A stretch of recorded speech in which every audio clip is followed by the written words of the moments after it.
Hello everyone, welcome back to another episode of Hyrule Chronicles, episode 30 I believe. Am I right now? I got it wrong last week, didn't I? You are right now.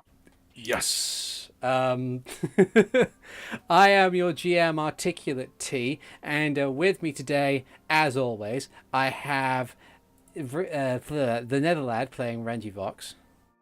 Hello! I have Alvarance playing Hikan Sio. Hello. I have Robopirate playing Ziden Shari. Hi. And I have Max being played by Keastreth. Hello. Excellent. So, who would like to talk about what happened last time? Even though not much really happened last time. We went to Kakariko. Ziden gave Dampe an update because it felt a whole heck of a lot longer than just that morning.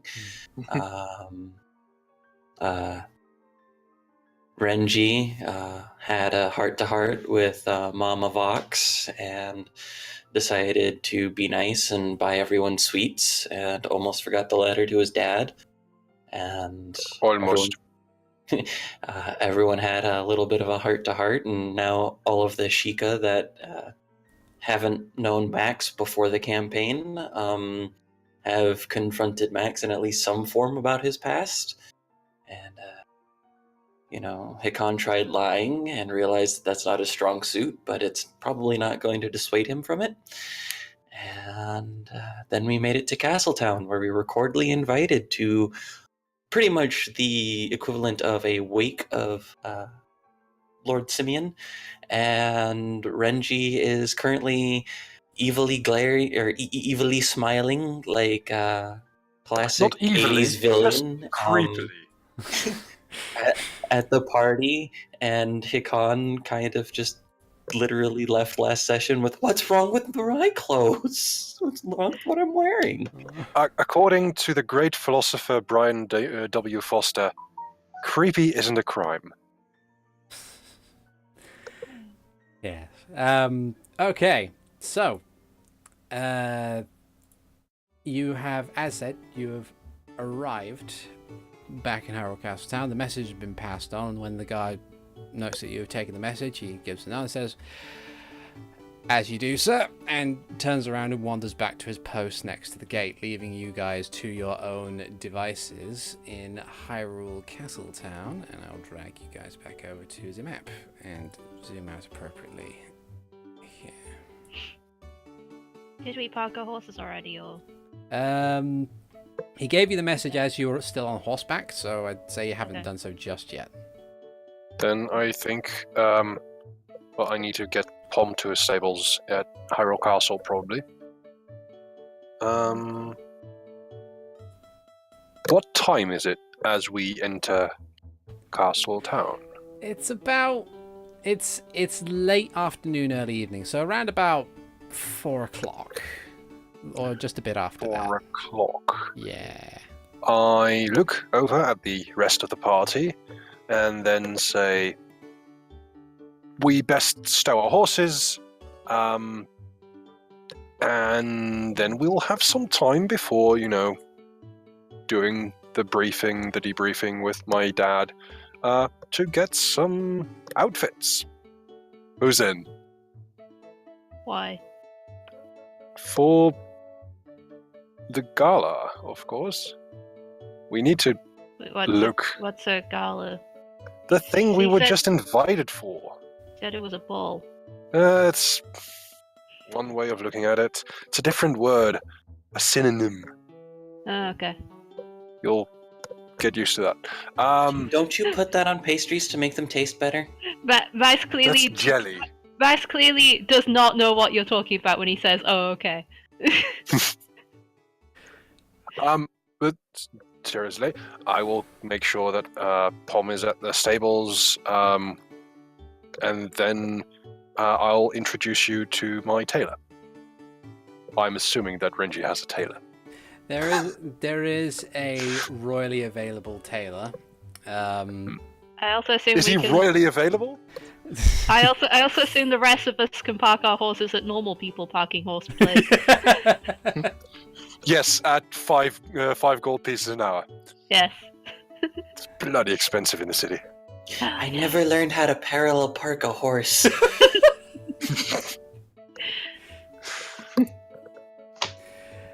Luckily, that turning circle is very, very small. Yay. Well, if you're all going to be taking care of that, I think I'll park my horse, I suppose, lack a better term, and maybe find an inn to stay at or order a room or something.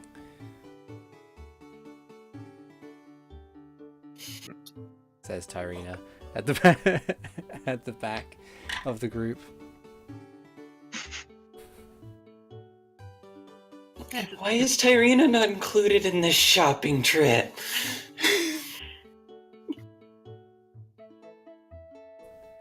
God's asking Renji in character. I mean, everyone can come if they want to. I'm not banning anyone. I think she's just escaping. This is your only chance to stop her escaping. I mean, you're welcome to come, Tyrina. Thank you, but I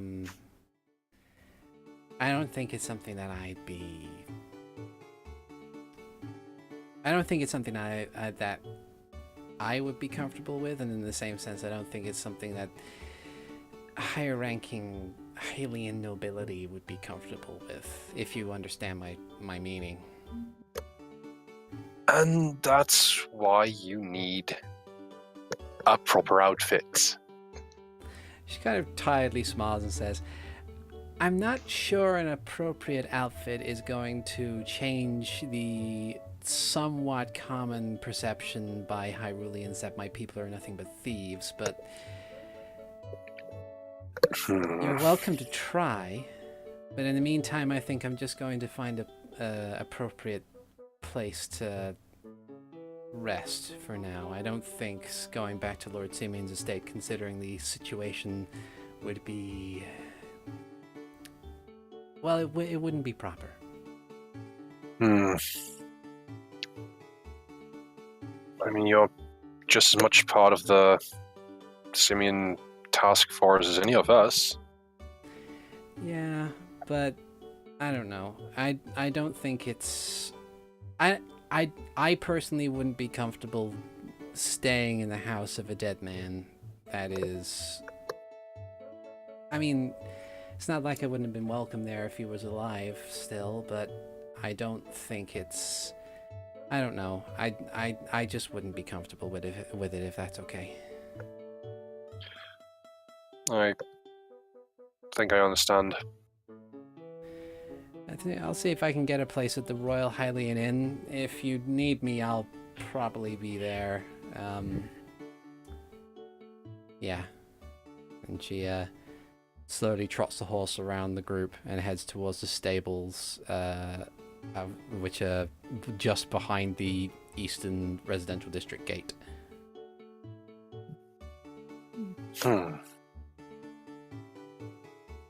All right. Well, I'm also going to go there because I want to put my horse there. Right. So we'll meet up at... I'll bring my horse to Hyrule Castle, and then we'll meet in front of the Royal Hylian Inn. Okay.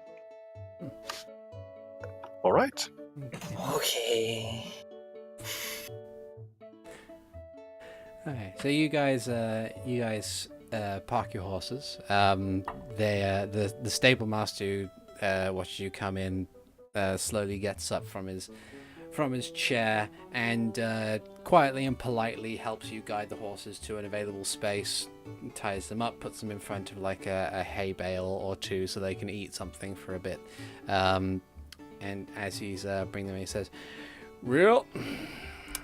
If you want to be keeping your horses here, then you're going to be wanting to, well, there is an accommodation fee, as it were. I'll be looking for roughly 2 gold pieces per day. That'll include feed. Won't include washing, though. If you want to take care of that, you have to take care of that yourself. Nash just hands over 10 gold because he doesn't know how long he's going to be here. Thank you kindly. He puts it away and then turns to the rest of you.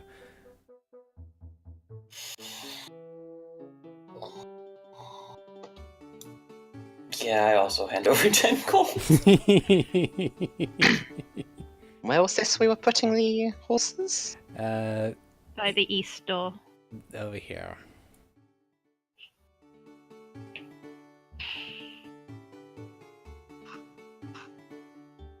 Probably best to keep them together. Yeah. Did he say 2 gold per day? Yes. That includes feeding the horses and everything, though. Aside from, like, cleaning them. I suppose it's not like I haven't got enough, so Okay. you can have money. Okay. I would have complained, but it's just I looked at my pile of 600 gold and I'm like, Do I really want to spend some of this? do I want to try and haggle down? Oh dear. Is this one of those shopping episodes where we don't even get to the shopping? Oh dear. Apparently. All right. I mean, this is technically some kind of shopping. Yeah. So you guys pay your dues there. Tyrina's already kind of wandered off rather wordlessly. And meanwhile, Renji, it's not saunter, is it? Saunter is fast in the trot. I know there's like very specific terms when it comes to horse riding and how fast they're going. I am galloping. No, don't.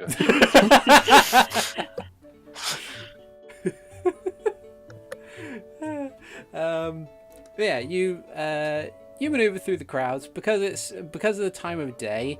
They are fairly busy, but you know it's not difficult for people to kind of identify that you are on a horse. Like there is a horse coming down a main street, and they'll maneuver out of the way so long as it's not moving too fast. But you. Within no time at all, you manage to get to the gate to the Hyrule Castle grounds. At which point the royal guards look over. They note does your horse have like royal barding on it, or is it just a normal horse in all appearances? The horse doesn't. That's a He good does. question. The barding would probably be very similar to the royal guards, but like a little off. Like it's closely related, but not official. Okay. So as you approach, they kind of take note of it, and they ask you to stop briefly. But as you come to a stop, they kind of give it on, saying, "Okay, you're welcome to come in. Raise the gate." And there's a as the colossal portcullis raises enough for you to maneuver inside, and it closes slowly behind you. I walk past the guards with my horse. I say, "Thank you, Taylor. Hennessy, always good to see you." And they give a nod. To write these names down. Well, I was just thinking of the kind of really disinterested yes you said there. It was more like he was getting the names wrong. Oh! You know No, what? I wouldn't. Make an intelligence check. It's going to be a relatively low DC, but I want to see if this happens. No! Oh no! Let's You're making an intelligence check. You're not me. Don't worry about it. You're fine. Intelligence is not my best stats. Fine. It's not maybe. my worst one though, but it's not my best. General intelligence. You're That's fine. a 10. Oh. It's okay. I'll look at you with your positive modifier. Yeah, that's true. That's true. Our boy here has a minus. I I'm have the sorry. exact opposite of yours. No. Slightly unrelated in a short-term kobold game that I'm in. My kobold wizard has a strength score of 2. Yay! He's barely able to carry his component pouch. Is basically it.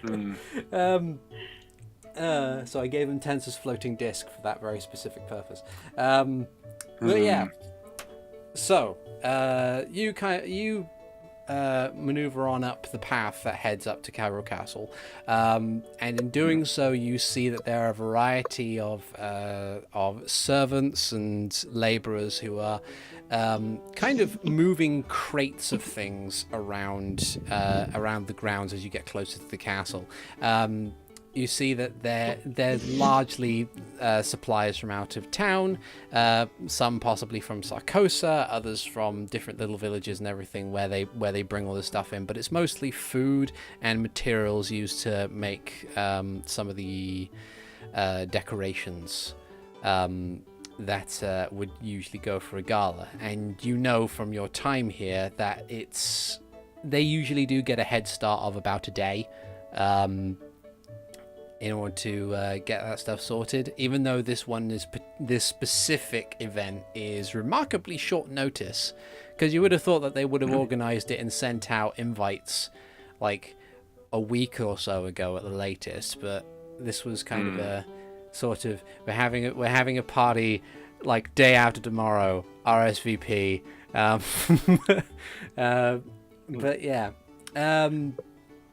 But as you move past them, there is plenty of space to do so. You head over to the stables, and you find one of the many available spaces, or possibly you have your own specific spot, like your own named parking space, in the castle stables, and one of the Most likely. Yeah, one of the many stable masters that kind of toss around. They see you come in, they immediately set down whatever it is they're doing at the moment. They come over, they help guide the horse in, they help you off your horse, and they offer a polite bow. The young woman who does so, this very short-haired young woman, kind of nods and smiles and says, is there anything you'd like us to do for your steed while you are going about business today, Master Vox? Well, just give her some treats. She's been on a long journey, and she does serve some special care. Of course. We shall make sure that she's tended to appropriately. Thank you. Is everything going all right here? Enough resources? Oh, of course, absolutely. There is. I suppose when it comes down to the event that will be happening tomorrow evening, there will be special care needed to be attended to when it comes to things for horses and other such supplies. But I'm sure the quartermaster has that all under wraps. Good. Well, if that's all then, just good work, and I'll see you later. Okay. Have a pleasant evening, sir. And Thank you. the stable master turns and begins to tend to Pom. And now that's taken care of. Do you immediately head to the Royal Hylian Inn, or do you do other things? I think I will try and see if I can locate my father, just to give him the letter first, and probably won't go into debriefing without the others. This is just a personal thing. Okay. So you head through the halls of Hyrule Castle. You see more servants. Wow, that's a weird word. Servants? Servants. I know. You see more servants going about their business, hurrying down the halls at a brisk walk with some small supplies and different kinds of materials as they maneuver around specific areas. When it comes to guards at the castle, there is usually a small select area of the building that the guests will go to. They don't have free reign over the rest of the place. It's just like the audience chamber and maybe some parts of the courtyard, and that's about it. Everything else is kind of like it's not strictly super restricted, but it is very improper to go where you are not meant to when it comes to a royal gathering such as this. But yes. First order, so as you go through the halls, you think first order of business at this time of day. Chances are, Princess Sophia is probably going to be privately tutored, likely by one of the other scholars that would have worked closely with Simeon while he was still alive. Given that Simeon himself is no longer with us. As you do so, you go to her bedroom, and standing outside the door, leaning against the wall, is your father Nihilus, who kind of is busy kind of looking to the ground. But as you round the corner and get closer, he looks over to you and he smiles, says, "Ah, Renji, it's good to see you. How was your trip?"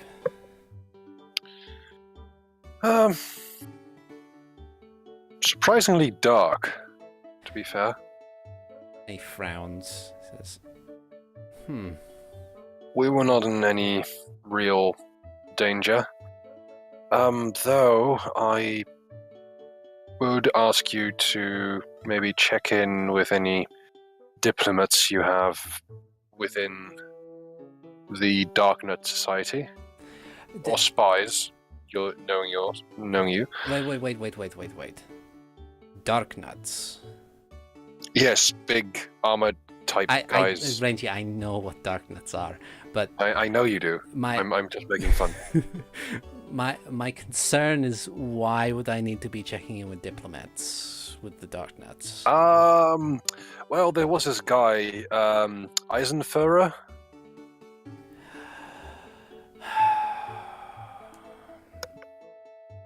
Where did you encounter him?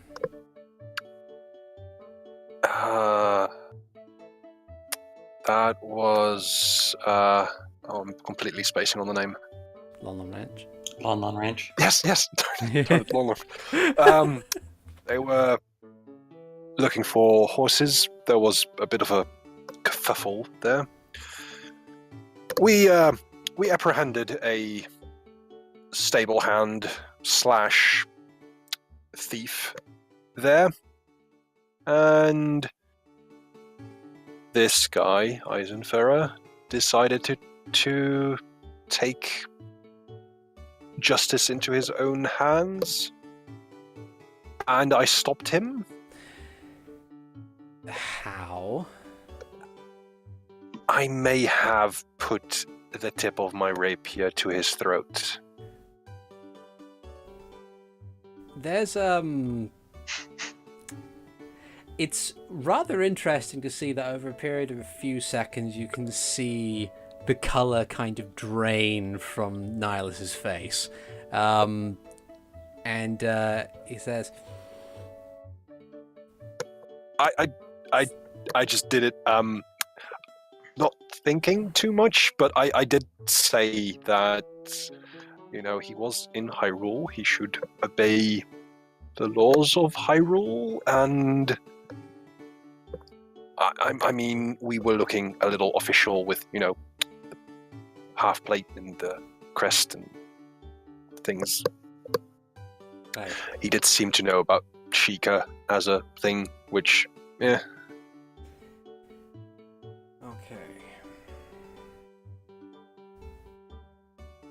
And, right.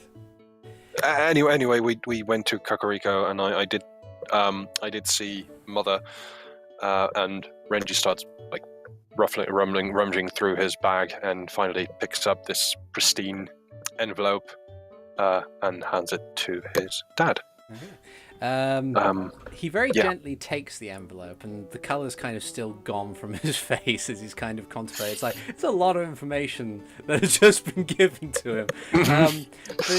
But as he kind of looks at the letter and recognizes your mother's handwriting on the envelope, he kind of relaxes a bit and says, "Thank you. I will read this as soon as I can, though you are right. I do need to see if I can tap some information from some of the spies and or diplomats that we have. Though, truth be told, the Dark Nut Dominion is not exactly something that anyone has any notable connection to. They're very isolationist in their own way. But this Eisenführer, his name rings a bell, but I do not exactly know the exact details as to why that is. I shall have to confer and see if I can find anything that brings things up." All right. Well, there are other things that we need to discuss, but I don't think it will be proper without the rest of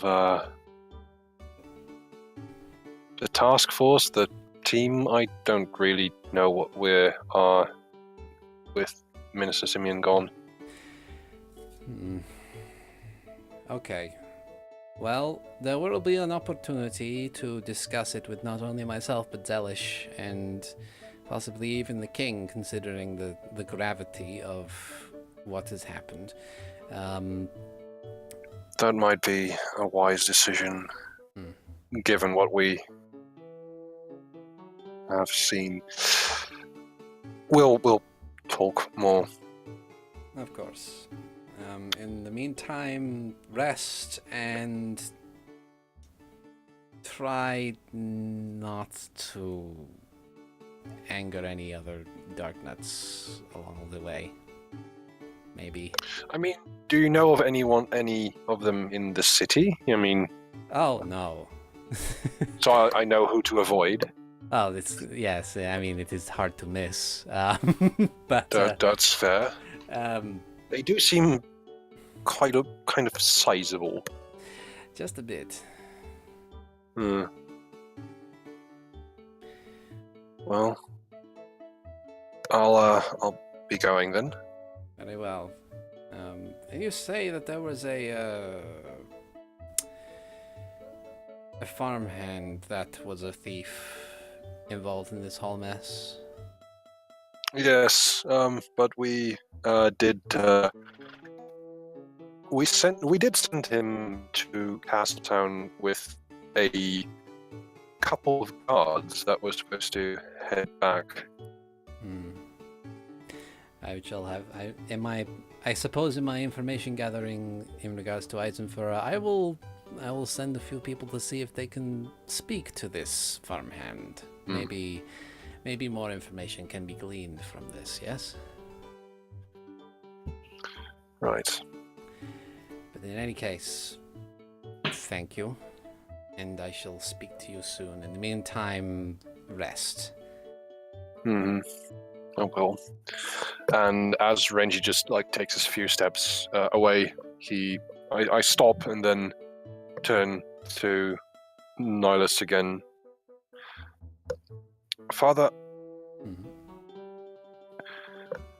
I realize I am not the same person I was just a couple of weeks ago. And I don't know if I'll be the same person in that same time in the future.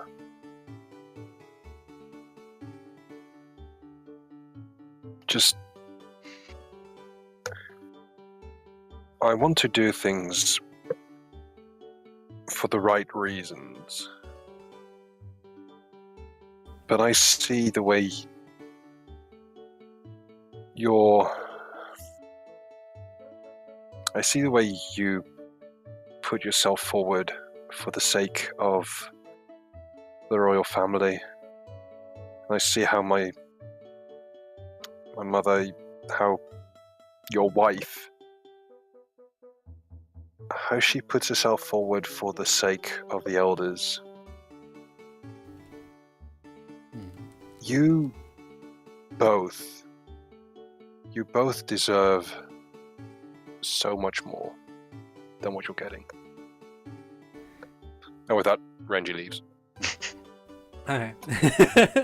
he doesn't stop you. He kind of just nods a little, taking the information, but lets you go. And then as you leave, he leans back on the wall and then examines the letter. But yeah. So after you have done that, where do you head? Royal Hylian. Okay. So you all converge at some point, unless any of you had specific places you need to go before you get to the Royal Hylian Inn. I think so. Okay. Not before, no. I can wait. Okay. So you all converge on the Royal Hylian Inn. As you enter, it is fairly busy, but thankfully, Tyrina has already kind of taken up a fairly sizable table. She just kind of sat on one bench and put her axe across the whole thing, saying, "Mine." As you Nothing says dibs like a giant battle axe. Yeah. So you kind of enter in, and seeing the table, Tyrina looks over and smiles a bit, raises a flagon, just to kind of indicate, "Hi, I'm over here." Takes a sip from it and then kind of just sits and waits. Do you guys go straight to the table, or do you order a drink, or what do you do? I'll go straight to the table. Yeah. I order a drink. Okay. Dog agrees. So as you head over to the bar, you see the young barman who is there, and he sits and he looks over and smiles at you. There's hello, welcome. Of course, I'm Benjamin. What can I get for you, sir?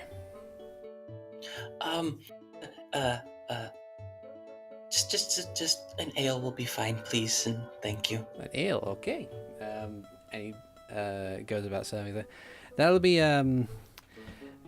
something in the book that I keep forgetting. I need to get this printed, and then there's a bunch of stuff I need to get into the habit of putting around my screen, like a table with all your passive insights and ACs and stuff, so I don't have to ask anymore. And let's see. So, like a Dungeon Master's screen? A Dungeon Master screen, but something that doesn't get in the way of my PC monitors. Let's see. Another monitor. I already have two. I don't have room. No, don't put a monitor in front of a monitor. That's silly. So he says, it'll be 4 copper pieces for a mug of ale, unless you want a gallon, in which case it'll be 2 silver. A mug is fine, thank you. And I give him a silver piece. Okay. He takes a silver piece. He pours you a mug of ale, slides it towards you, and then he passes you 6 copper as change. I just take the mug of ale and walk away, leaving the copper on the counter. Okay. He's kind of, because he's in the middle of serving other people, he kind of slides both towards you and then nods and says, "Have a good evening, sir," and then walks away. So when you walk away without the change, there's just a pile of copper that's sitting on the counter. Give it a few minutes, someone will swipe it up. But you all kind of converge around the table, unless anybody else wants to order a drink of some kind. I don't think so. Okay. No. I take that relative silence as a no. sitting at the table, Tyrina nods and says, "Well, I've got us a few rooms, unless you have other places that you need to be sleeping in." No, it's okay. I appreciate it. Thank you, Tyrina.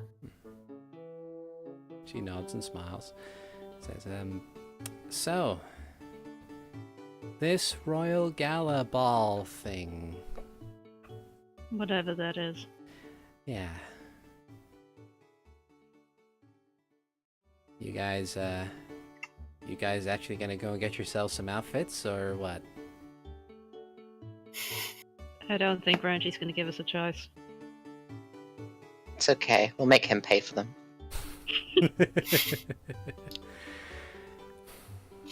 Perhaps.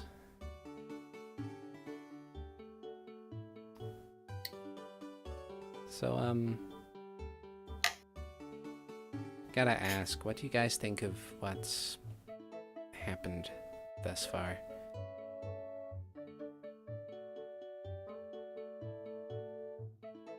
With which part? There's a lot of things that have happened. Well, I guess in general, like, what's your thoughts and feelings on the whole situation? Like,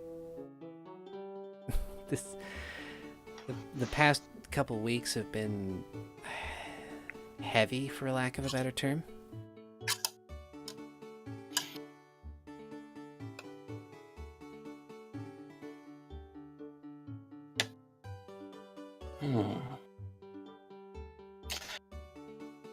I think that, yeah, a lot of it's still pretty new, and for lack of a better term, raw, but that being said, I think that there's,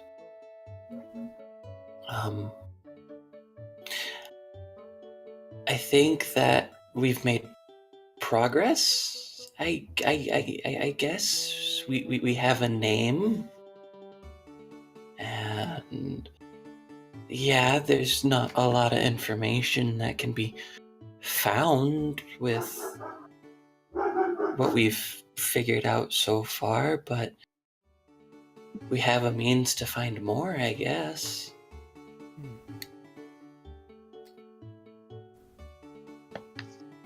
She nods a bit,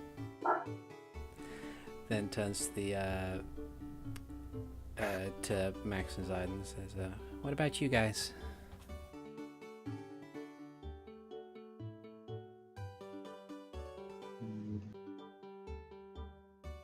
It's certainly been quite a roller coaster for coming back to civilization. I imagined there would be slightly more dull days than there were.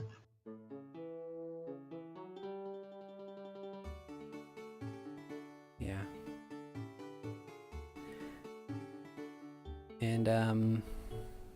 And you, Max? Anything? Don't exactly have the most normal perspectives.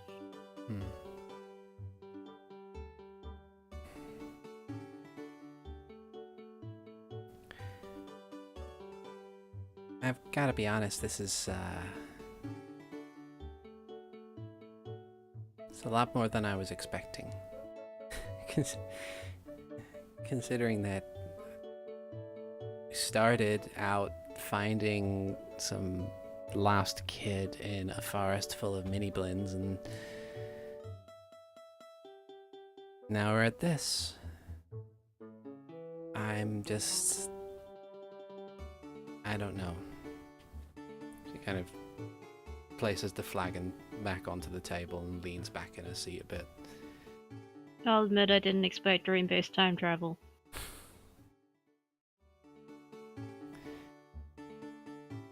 Yeah. But that's kind of hard to expect, to be honest. I guess so.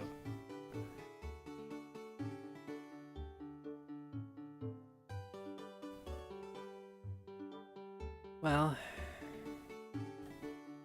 I mean, to be fair, right after finding the kid with the mini blin, we saw a witch that was making people all weird and stuff. And then after that, we go into an old dungeon that turned people into stone. Actually, it wasn't even right after that. We ended up... What happened right after that? Flamgo was somewhere in there. Mhm.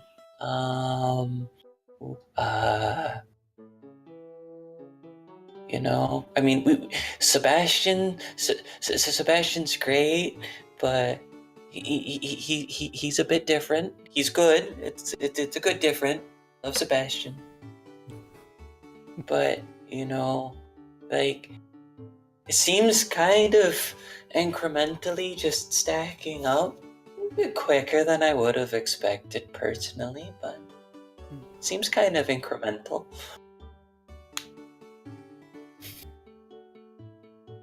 So at that point, Renji, you have arrived at the Royal Hylian Inn. Entering, you see your companions gathered around a fairly large table, somewhere towards the back corner of the room.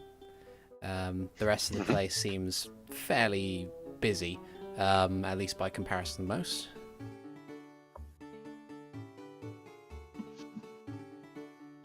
What do you do? I think I'm going to get myself a mug of ale Okay.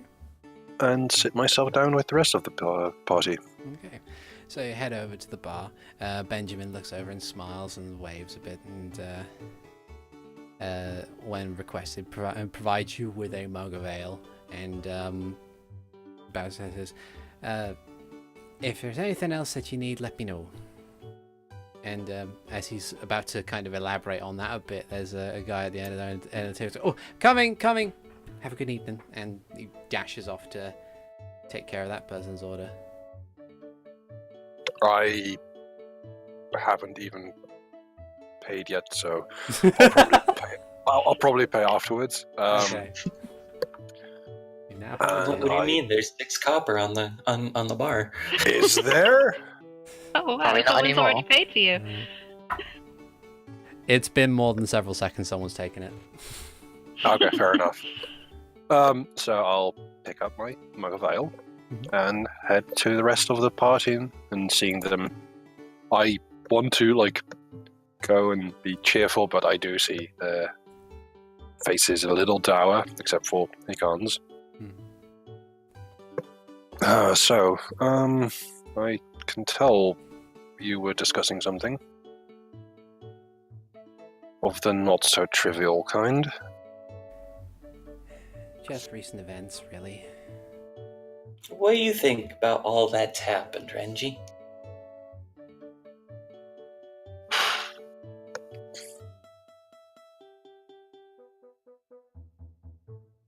I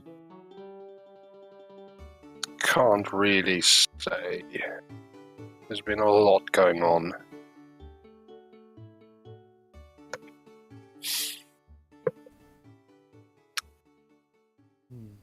I just know we need to do something before everything goes to shit. Yeah. Yeah.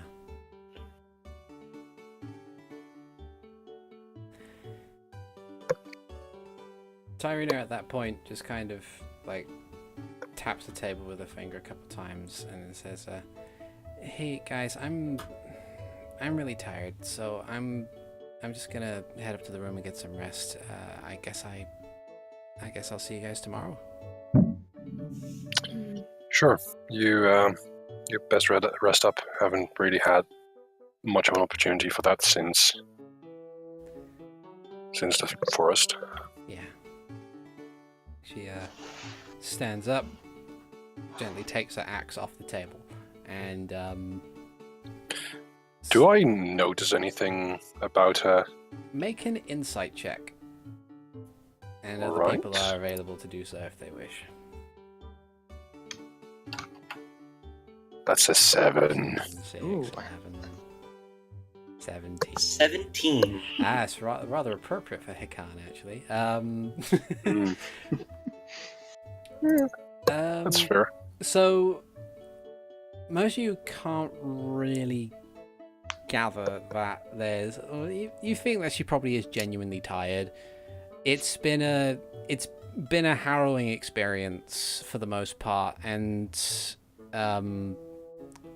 you guys have been traveling around a lot. Hikan, you definitely feel that something is up. There's definitely something about Tyrina that seems broken.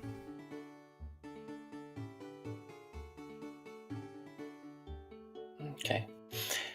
I'm going to give her a couple of seconds to kind of get a bit of a head start. And then I'm going to go, drink my ale a bit faster before I leave it on the counter for somebody else to claim. Chug, And- chug. If anyone could, it would be me. And then Fair kind enough. of as she's going up the stairs, we forgot to ask about the room keys. I'll go ahead and go get those real quick, and then I go up and follow her up the stairs. Okay. So she kind of gets to a door and has a hand on the handle as you manage to catch up to her. She turns around and smiles a bit and says, "Hey, what's up?"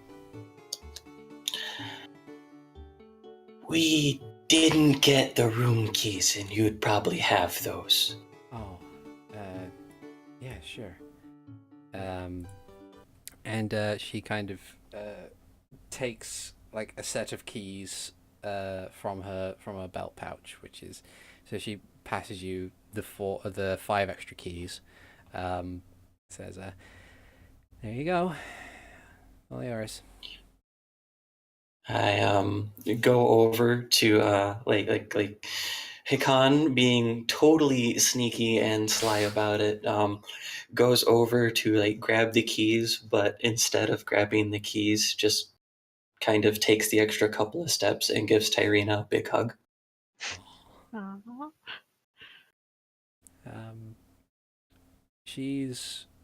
She pauses for a moment, and then kind of with one arm just kind of pats you on the back of the head, the other one kind of pats comes around to hold you by your upper back, and after a bit of moment she says, "You okay?" I'm okay, for the most part. Yeah, last couple weeks been really weird. Yeah.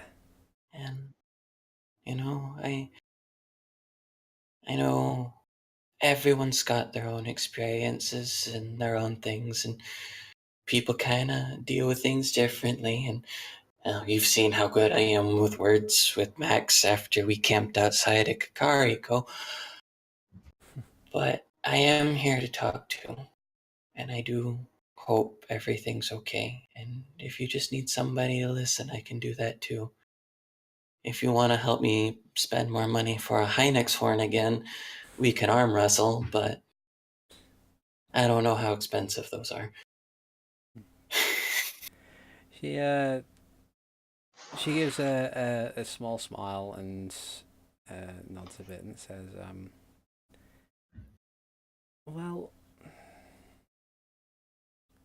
sometimes it's not exactly a case of words. I'm sure that if Max gets to the point where he wants to talk about whatever it is that's up with him, he will. And to be honest,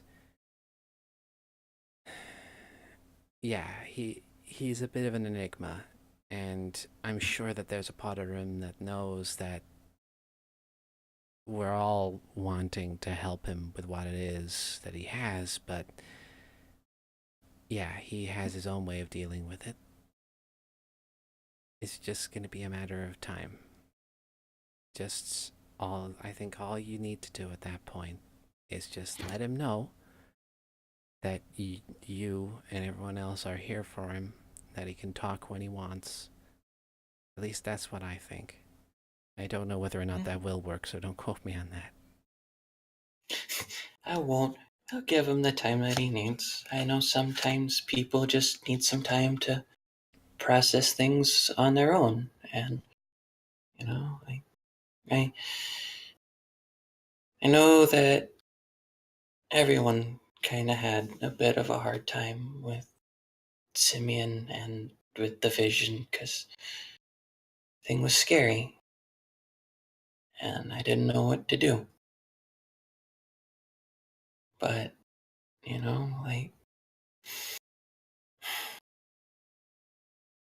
yeah, Max has his things, and I appreciate him for a lot of things that he does and the rest of it, but I appreciate you too, and I know that not firsthand, because I don't think I've ever actually been to the desert proper, but I know that it's a rough life out there, and sometimes you just need somebody to listen.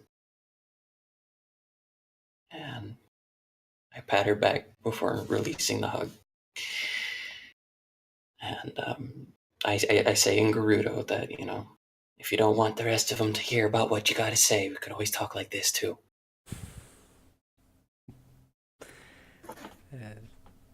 She nods a bit and says, yeah, well, thank you again. And yeah, I mean, I guess there's a couple of things I do need to think on, but thank you. You've always been a really good friend. I do my best. Okay, I'm gonna get some rest. Okay. I will see you tomorrow. See you tomorrow. And I smile, my big dopey smile, wave as I head back downstairs with the keys. And yeah, there's as you walk away, you can hear, because your passive perception is probably very, very high. You can hear just as you get to the stairs that it's not immediately that Tyrina enters the room. It's just as you get to the top of the stairs that you hear the of the door handle being turned, and then closes behind as she enters the room, leaving you to return to the table with the keys in hand, and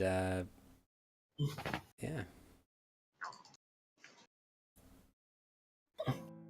Sorry about that. I tripped going up the stairs, and I just sit back down at the table. Ziden will tilt his head and say, I thought you were the most dexterous of us. Most dexterous, whatever that word means, doesn't mean accidents don't happen. Mm-hmm.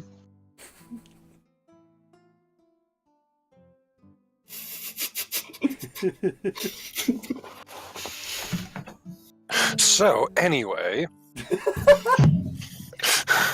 Really well for some deception if you wish. A 15 insight versus a 4 deception. It's better than last time when I got like 18 to 1. My passive insights will win anyway. Yeah. I just make eye contact with Ziden as he does the, grandpa narrow eyes and just give him a subtle wink. And, no, I will give him a not so subtle wink. Ziden will continue to eat a good berry. Okay. Hey, no outside food. I never said that. Benjamin's too busy. He's too busy tending to other patrons to deal with that.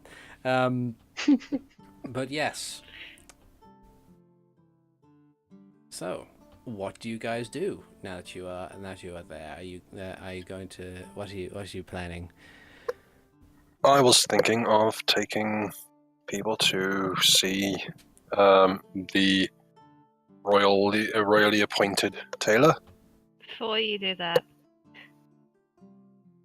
you hear a rustle from Max's end of the table as he unfurls a scrumpled up piece of paper, and then he slides it towards you. Okay. And on Renji. it are a bunch of circles which I have made a visual aid for. I put it in the Discord. Oh. There's a map that because from the urchin background, he started off with a map of the city he grew up in, but he didn't grow up in a city, so I decided to make it the place that he was at, which is going to describe now. It says, Okay. you showed us where you live. I try to map out what I remember of where I was. Okay. I do speak some other languages and can read them, but I am not fluent in... Does Renji have high enough intelligence to understand that these are draconic marks? Make 9! Draconic isn't really well. It's a struggle. It's definitely a language you haven't encountered before. It's something unless you actively speak Draconic, it's not something that was included as part of your studies.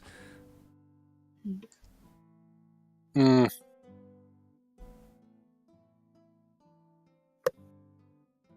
So I would I not even recognize the script? It would look similar. It would look similar, say, to maybe Goron, but Goron's a lot harsher than this, and a lot more simplistic than this. It's that's the best you can get, sadly, with a 9 intelligence.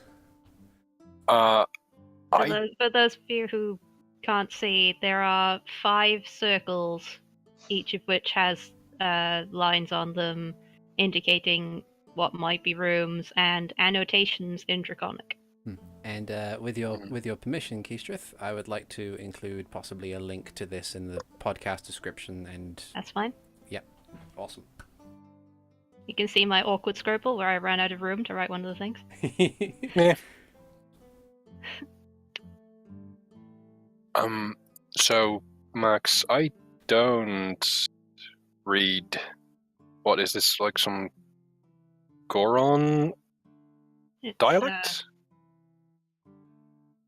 Draconic. Oh, right. Whenever I try and write, that comes out. Okay. Could you tell me what it means?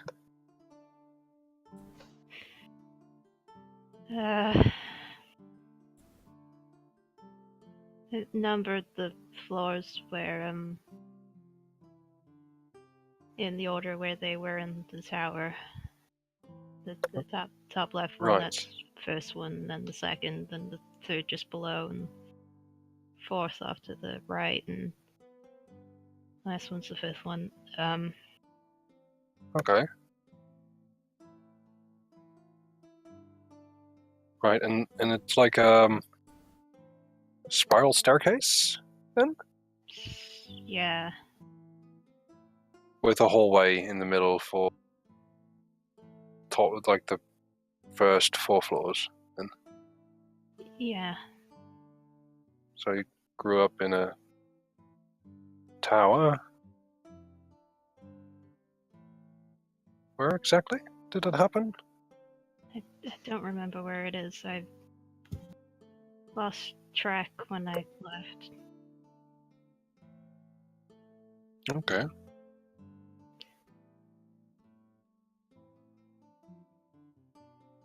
Do you want to return there? Never. Or... Okay. Find out words and I'll translate them.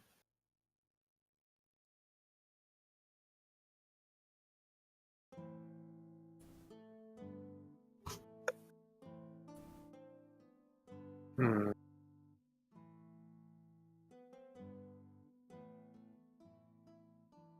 I appreciate you showing me this.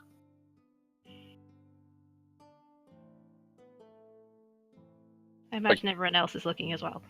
Oh, Yeah, showing us this. I have a hard enough time reading. I'm just making sure, I'm more watching Max, making sure Max is okay. Yeah, he's clearly tense and staring down at the table.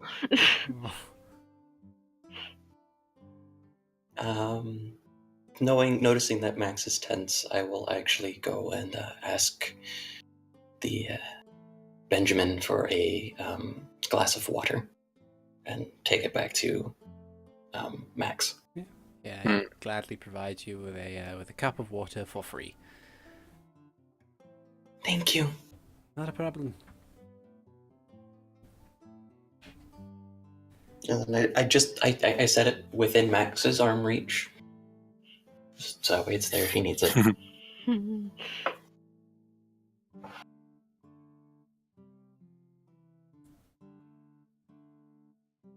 just waiting for you to pick one of the words or to translate now.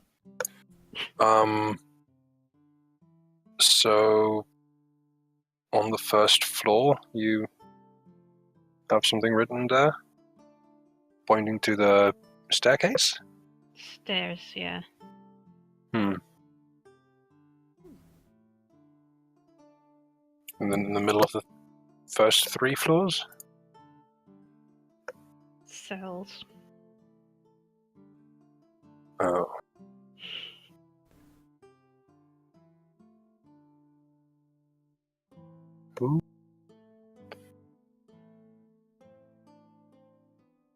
Who did this to you? So, you know how I don't like wizards. One of them.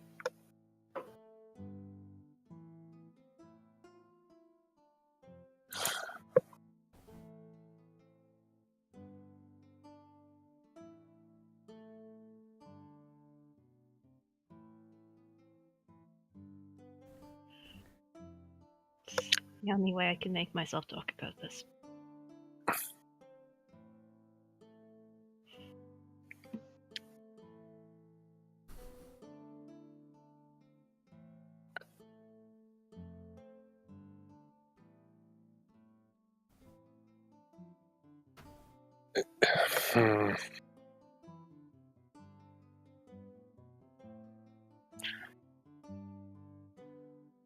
You got out of there, obviously.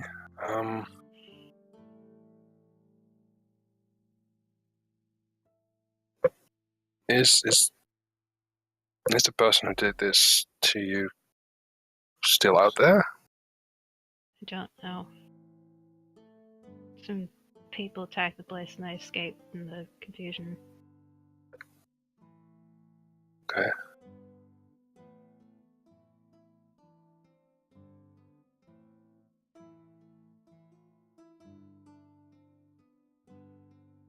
Well, tell me if you ever see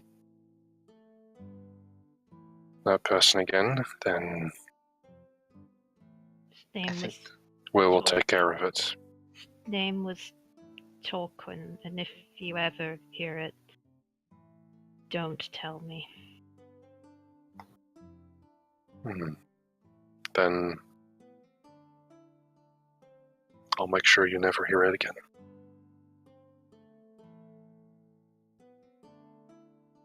Thank you.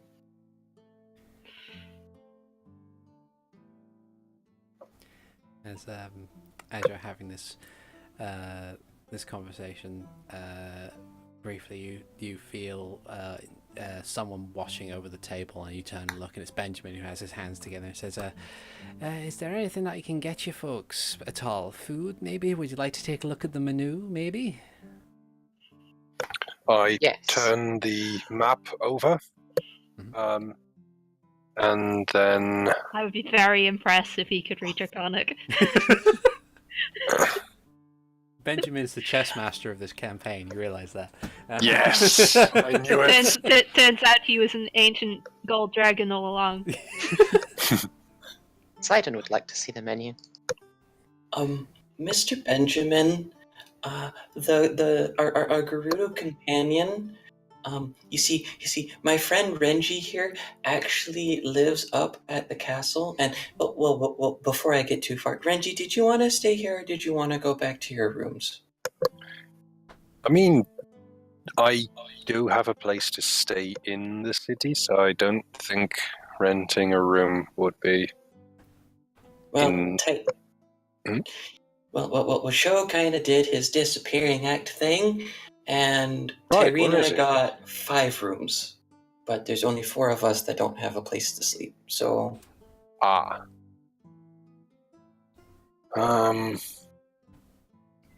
mean, we can give one of the keys back and, not charge it, maybe? Because we don't use it. that's what I was gonna ask, but that's why I asked if you wanted to stay here first. I appreciate the thought. I look over at Benjamin, and then I look over at Hikan. I have a bed of my own, which I am very fond of. I want my 400 thread count silk sheets in my feather bed, damn it. 400 that counts? No, I was about to say it's probably more than that.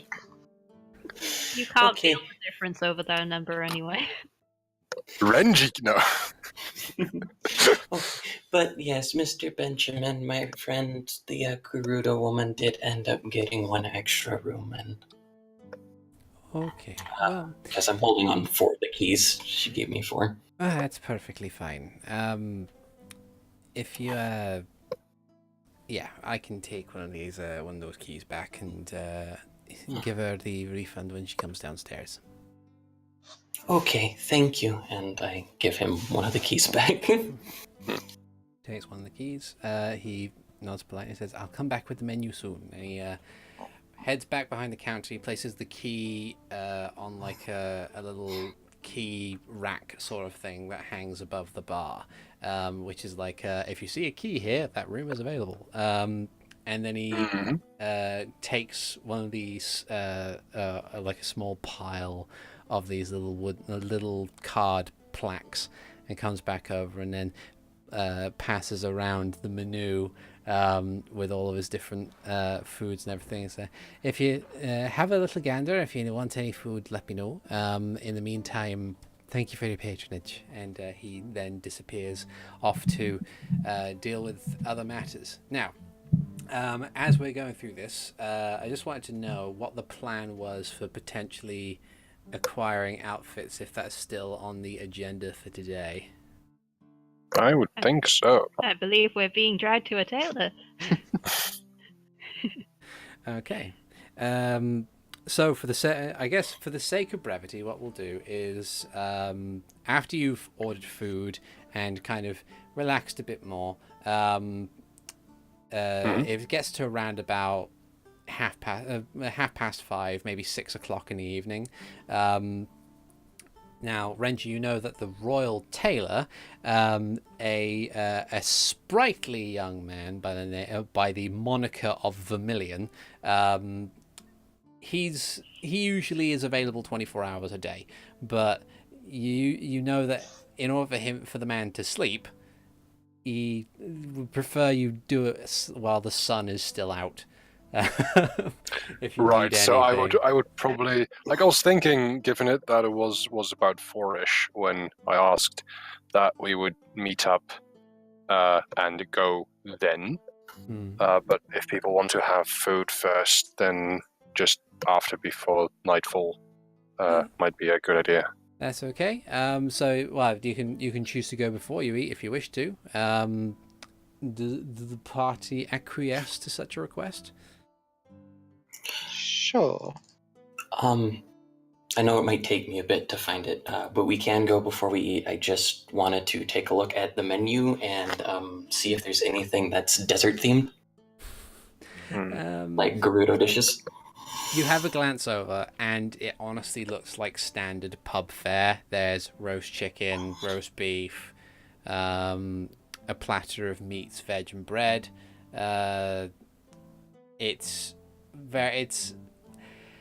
by the standards of most, at the very least, it looks fairly boring. It's not like other areas where there's different dishes from across the kingdom. It is more or less just a safe sort of, I know the majority of my customers will eat this stuff, so we'll do that. That's fair. I just figured I'd ask. I will ask him to take a platter of meat, veg, and bread to Tyrina, though. Ah, okay. He says, "Oh, very well. That'll be around about 5 silver pieces, if possible." I give him 5 silver. Yeah, thank you kindly. And takes it, writes down the order, and sets it to one side. Says, "I'll deal with that as soon as I have the ability to." Okay, thank you. No problem. Have a good evening, sir. Okay, Renji, let's go. All right then. And before we leave, I do put down a gold piece and ask Benjamin to make sure that Tyrina is well looked after. Of course. You must be quite popular for that, for all this stuff that you're sending her way. She's a good really friend good of ours. Yes. Very well. I will. I'll do my best, sir. Thank you. And we leave. Okay. Then You head out into the evening commercial district, and it says a lot of the crowd has kind of thinned out by now. Most people have kind of retired to have their dinner, and maybe tend to other things. You only see a few other people either being sociable or tending to the last few errands of the day before they disappear to rest up. As you wander through the streets and head towards the Hyrule Castle gate, you see the guards there. These ones recognize you almost immediately, but they do stop you because you are being accompanied by individuals who are not usually cleared for entry to the castle. And you seem to be being followed by a ragtag bunch of misfits. Oh, hold on, sir. One of the guys says, now I know you're a regular here, but I do feel the need to ask, if possible, what is the intention of your guests here? Is it just a normal visit? we, I mean, I do recognize this guy as Vermilion. Oh, Wait, hold on. Vermilion. We're at the garden. We're not there. Sorry. You're not there. No, I spaced out. I'm sorry. That's all right. That's okay. We'll call this guard Jensen.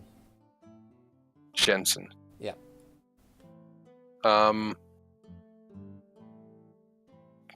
mean, we're just making sure that we have some things for a. Well, I don't think party is the right word. The thingy for Mr. Simeon. Yes. Ah. We did receive like proper invitations to be shown, right? It was more of a verbal thing, but as you mentioned, the party some more. He says, right, yes, you must be Lord Simeon's, or they must be Lord Simeon's task force. I see. All right, fine, that's okay. Indeed. Raise the gate, and there's an as the portcullis rises, and the guard steps out of your way in order for you to enter in. Mm-hmm. Heading up the path to Hyrule Castle, you still see many of the workers going about their business. A lot of the crates have been moved now, and you can see some of the decorations and different ornaments that are being put up for the sake of this have been put up. It's very much a standard set of red and gold, as per usual royal soiree sort of colorations go. But as you enter in, you lead your companions through the various halls, past the various guards, and you find a small room within a quarter of the castle that is more or less where all the construction and stuff. It's where the quartermaster is. It's where the blacksmith is. All that kind of stuff. And off to one side, up one floor, and off to one side behind these big wooden doors, is a small sign which looks like a needle in front of a spool of thread. In front of the door, you know this is where the royal tailor Vermilion resides, or at least where it works. Well, I'll knock before I enter. And the voice on the other side says, "Come in." I do, and motion for the rest to follow as well. Okay. Heading aside, seeing Vermilion, you can see him. He's very tall. He's very thin, but there's a grace to all of his moves as he kind of moves around. It's very practiced and very sort of flowing motion, where everything is kind of at a set speed and delicately done.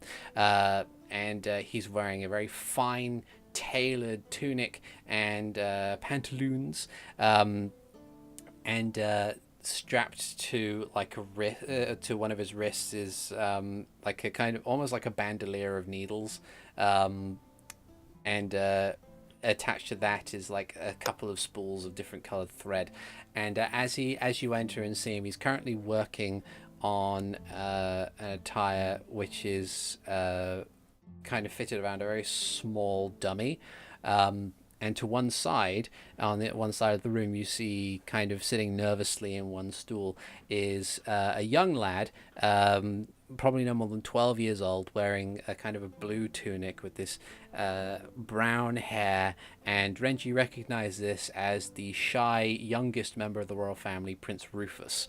And of course, wherever Prince Rufus goes, there standing next to him is Impa, who kind of leans against the wall cross-armed. And as you enter, she gives you a nod. Before I return the nod, I make a slightly more humble bow to Prince Rufus, Your Highness, and then I return the nod to Impa. Prince Rufus, who kind of looks over and sees us, just does a very shy, awkward wave, but doesn't say anything. How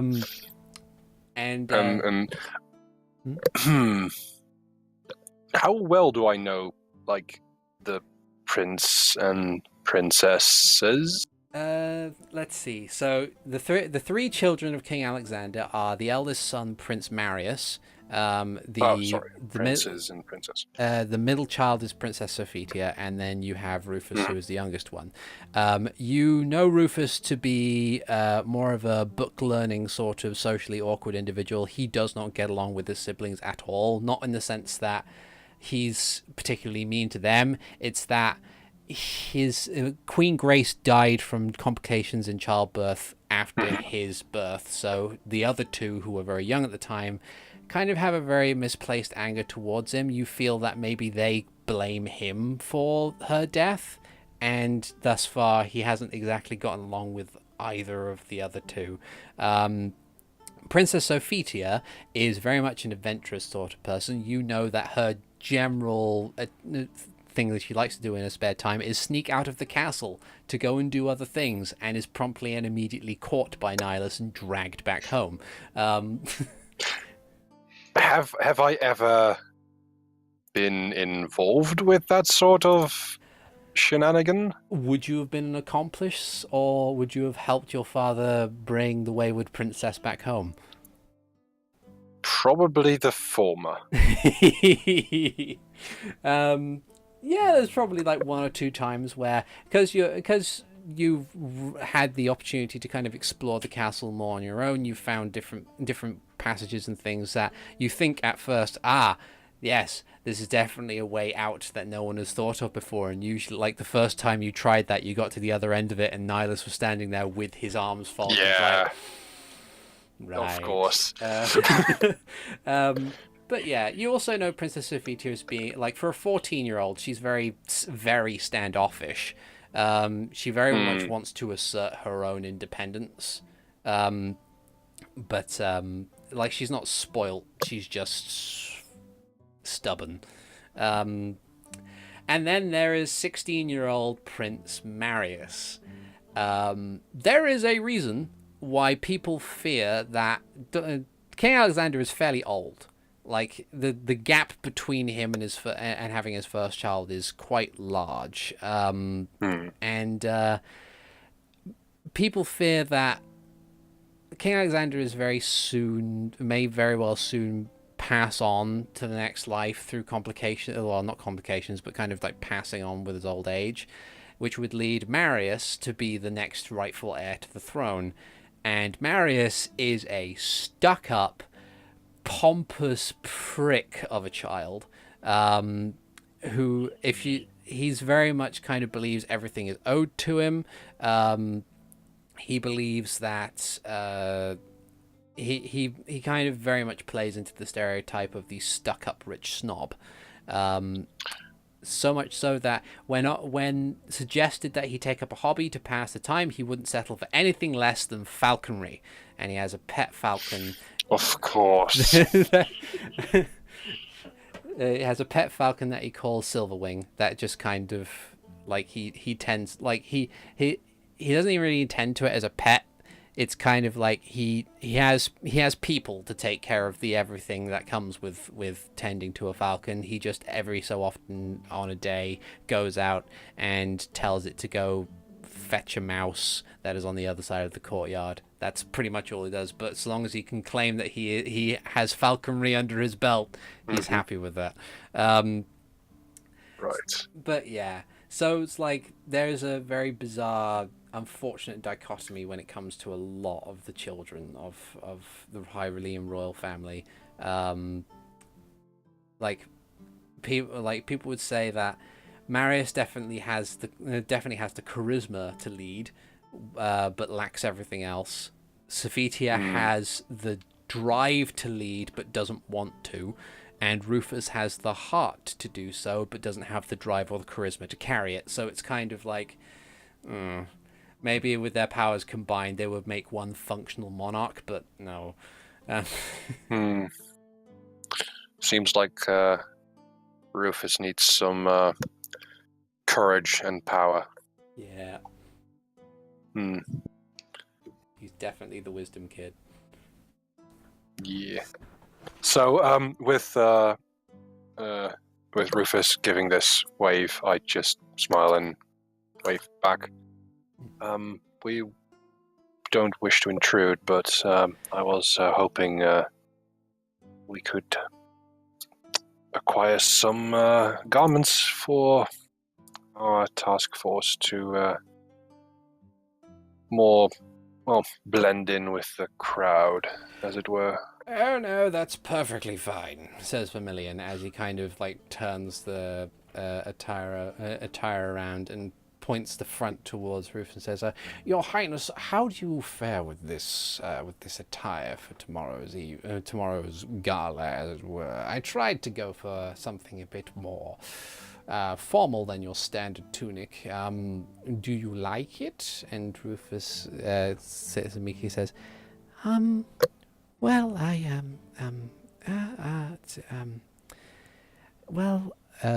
Impa says,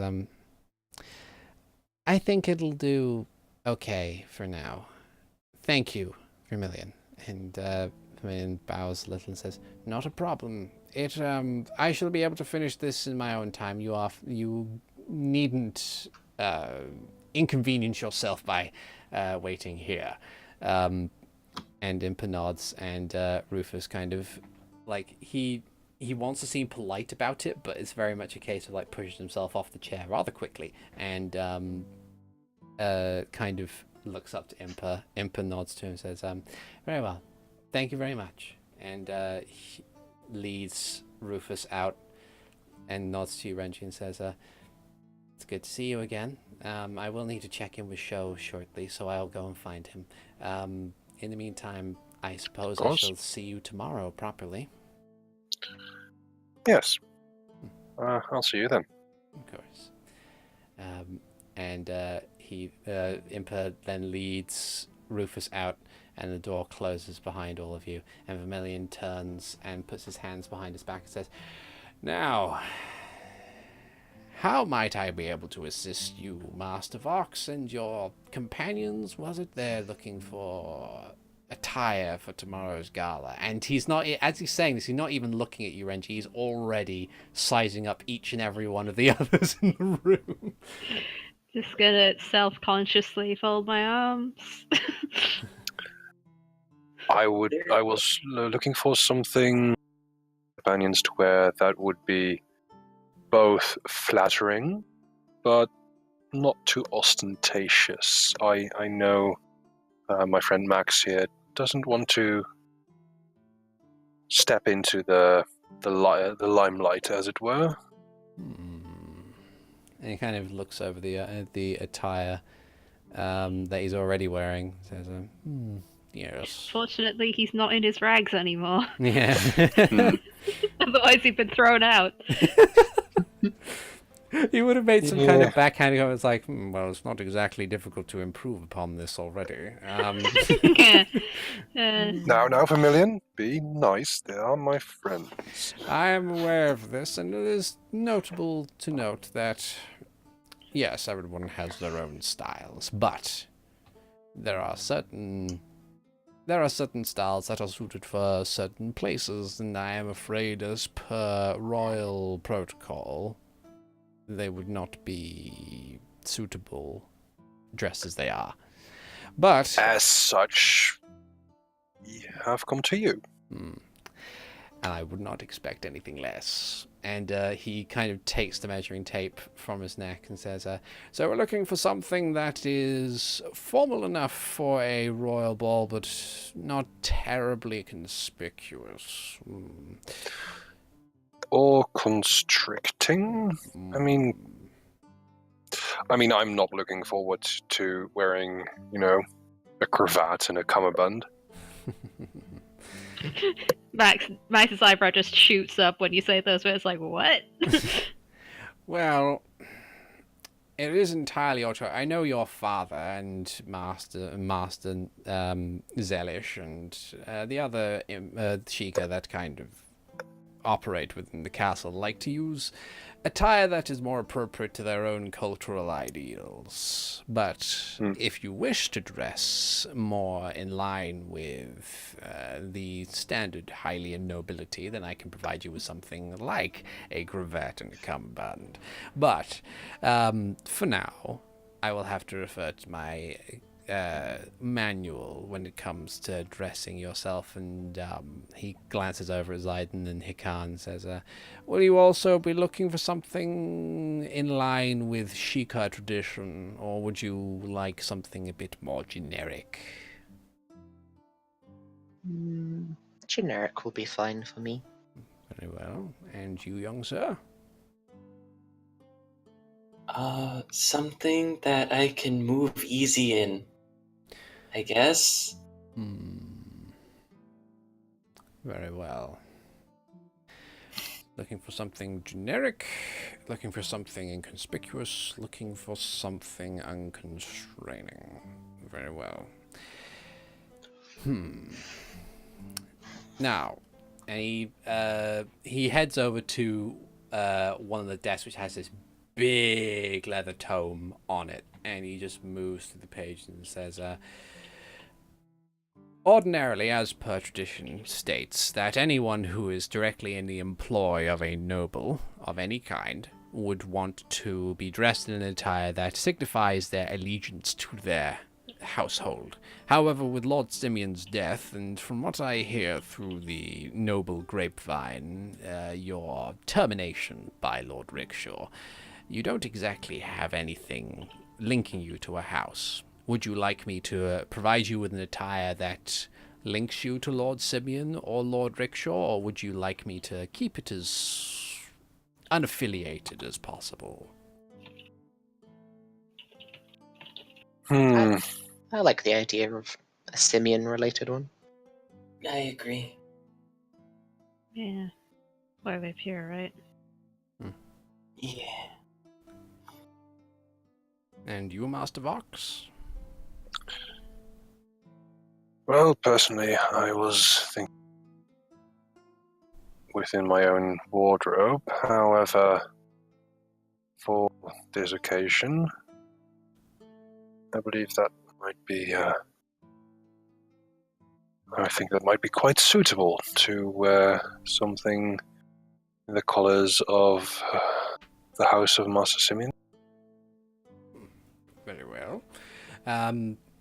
As he notes this one down, he kind of takes a glance over at all of you, and then he moves over to one of the walls. At which point, you see on this wall is like it's covered in these big, thick ropes, just at equal intervals every so often. At which point, he scans over, like passes a hand over them all until he gets to one, and grabs it, and then walks with it.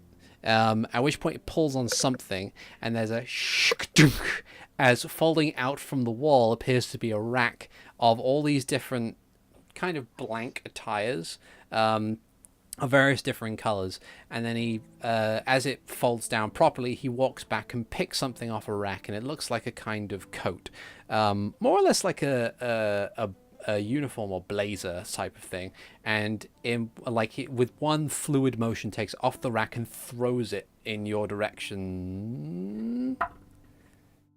Max. Do I need to make a check to catch it? Because I wasn't expecting that. Only if you want to. Okay. I think that's good enough. Yeah, so with the 21, you see the coat coming, it's like, and you grab it, and as it kind of enters your grip, it's a very soft fabric. Like it feels sturdy like leather, but it's soft like silk. It's really weird. And as you're examining it, you hear the voice of Familiar say, "Put that on, see how it fits, see how you like it. If you would like that sort of thing, I can provide you with a suit that goes with it." And he then does the same with the others. He goes through and finds different styles of coats and throws them in each of your general directions. Like, put that on, put that on, put that on, see if it fits, and just kind of goes through it. Oh, Max man. just kind of awkwardly puts it on over his current clothes. It's okay. It's a bit big, and it's not exactly super comfortable considering the fact that it's over what you're already wearing. But He's got like 4 layers on now. it's definitely something that, despite the fact that it's of a larger size and it has buttons, it's not something that's meant to be buttoned up. Like there's an absent thing where you try and pull the things together, but the actual lapels or the actual aspects of the coat are too far back. So it's like, so it's yeah. But otherwise, it's fine. It's got like, it's got a tiny little popped collar to go with it as well. It's very chic. Okay. And there's kind of a similar set. Like, actually, what I'll do then, Ziden, The Yes. coat that comes your way is a long coat. You kind of take it up, and it's fairly heavy in the shoulder, with these big, heavy rolled cuffs. And the coattails extend down just above your ankles. And it's of this nice light grey sort of attire, or sort of colour. And much like the other coat, it is sturdy like leather, but soft like silk. And it just feels very nice to hold. Hikan, you find yourself...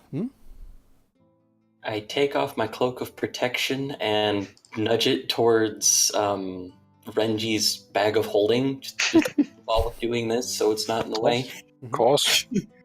Thank you. The coat that seems to be coming in your direction appears to be no more than a vest.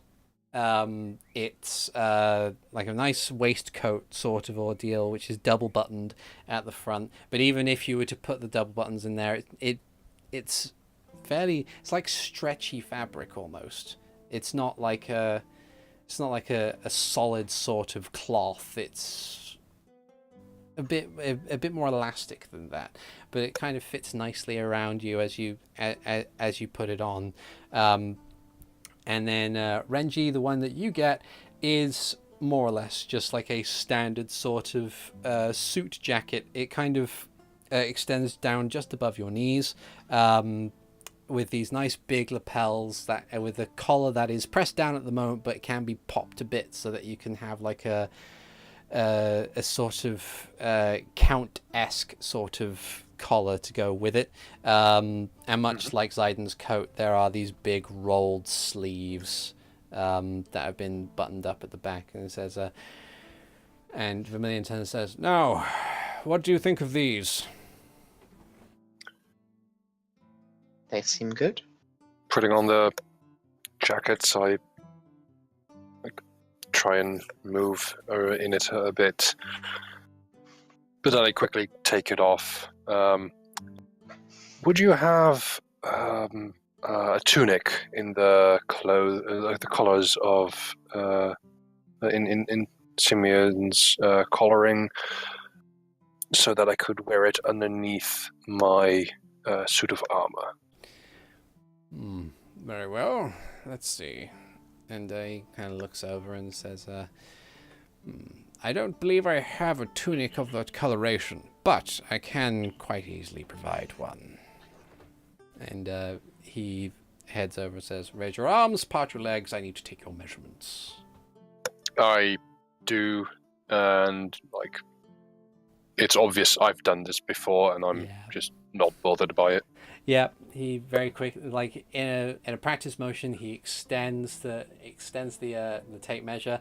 It goes arm, leg, inner thigh, chest, done, and just kind of notes the numbers down in his head in kind of a sense of like, perhaps because the last time maybe you got tailored by Vermilion, he wasn't too long ago, and physically you haven't changed much since, so it's probably like just confirming that all the numbers are the same.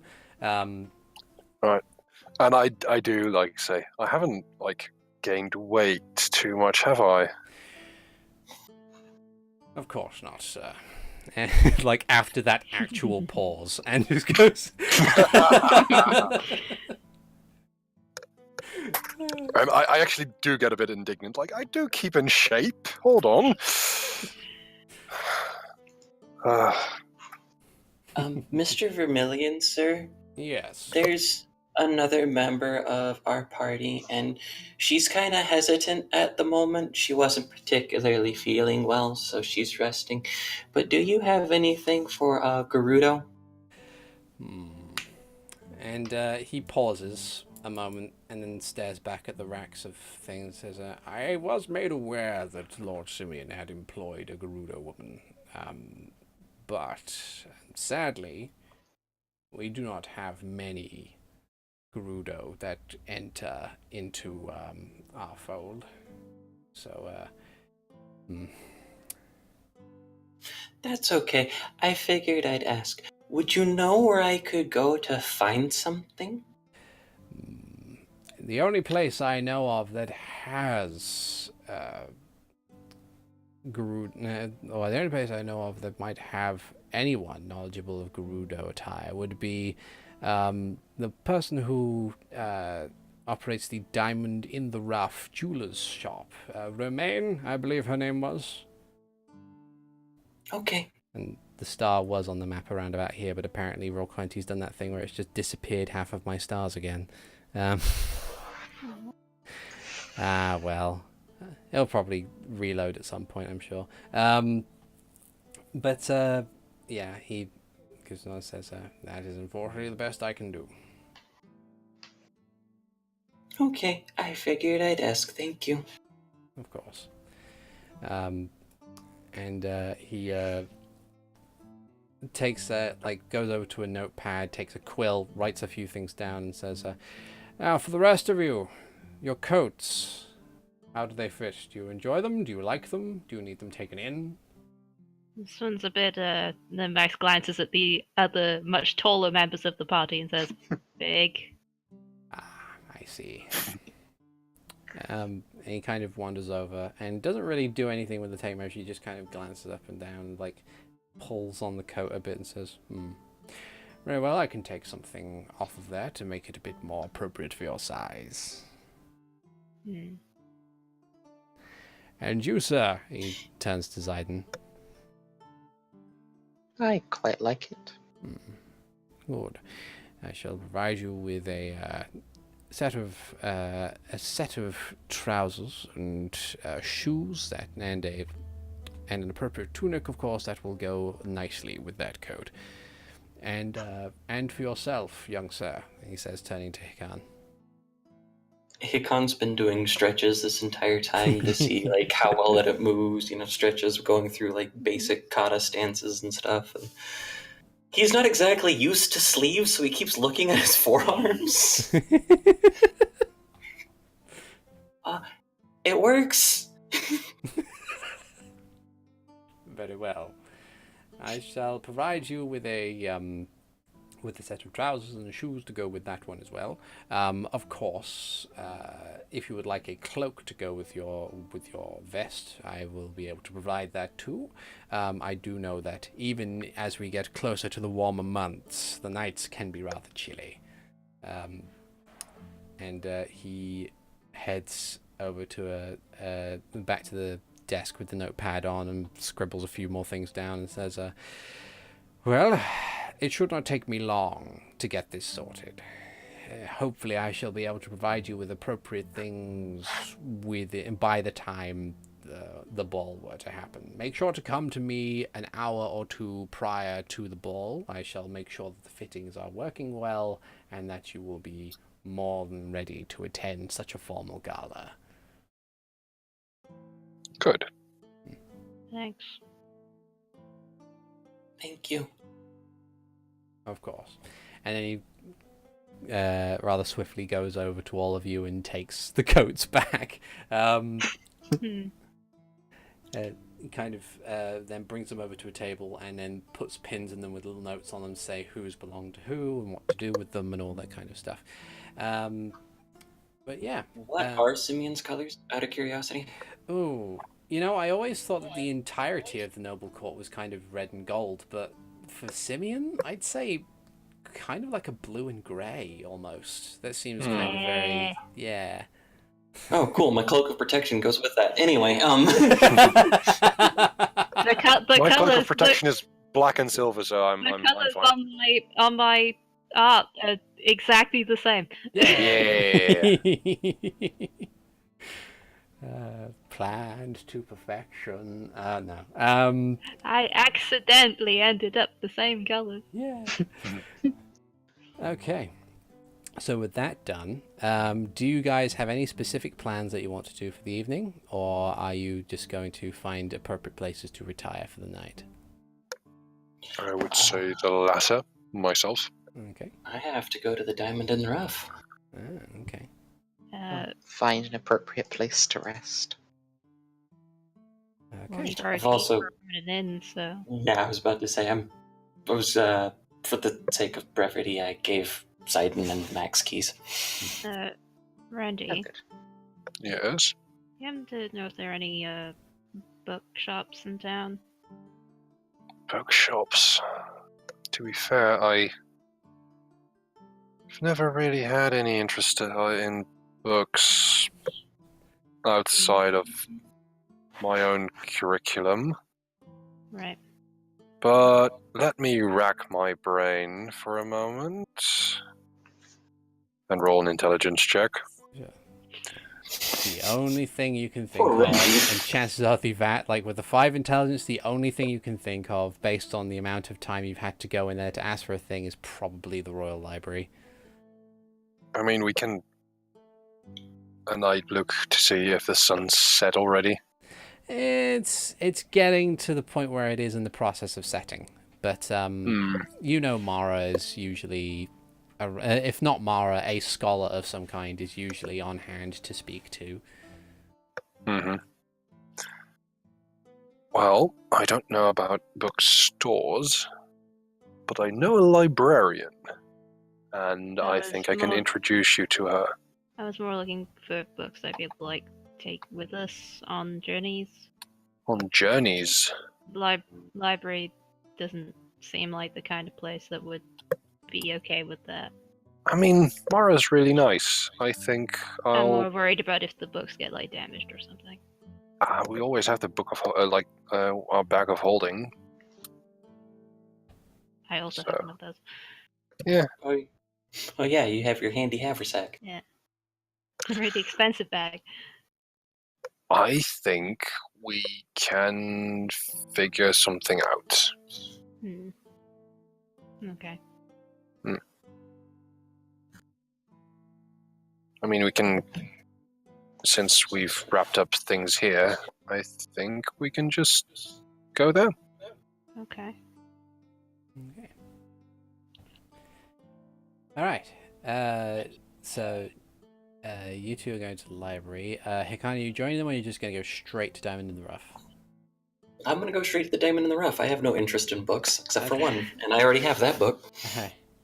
Okay, so we'll do yours first. You exit the castle. As you kind of get to the other side of the gate, the Jensen, recognizing you from before, nods and has them raise the portcullis so that you can go through. Now that it's getting very, very late, or it's getting much later, you can see that the streets are now a lot more empty than they were before, with the occasional inn or something as you pass by still having their lights on, and the small ruckus of patrons drinking their fill on the inside and having a good old time. But as you head down, you see the sign, because you've been here before. You see the sign of the wooden diamond that is kind of sitting over, and in kind of a Gerudo-style font, Diamond in the Rough is on, and the lights are still on. Interesting. I walk in. You enter inside, and you see the Gerudo woman, this tall, well-built individual with this long, flowing red hair, rather like leaning on one elbow and kind of reading through a book. She doesn't even regard you as you enter. Hello.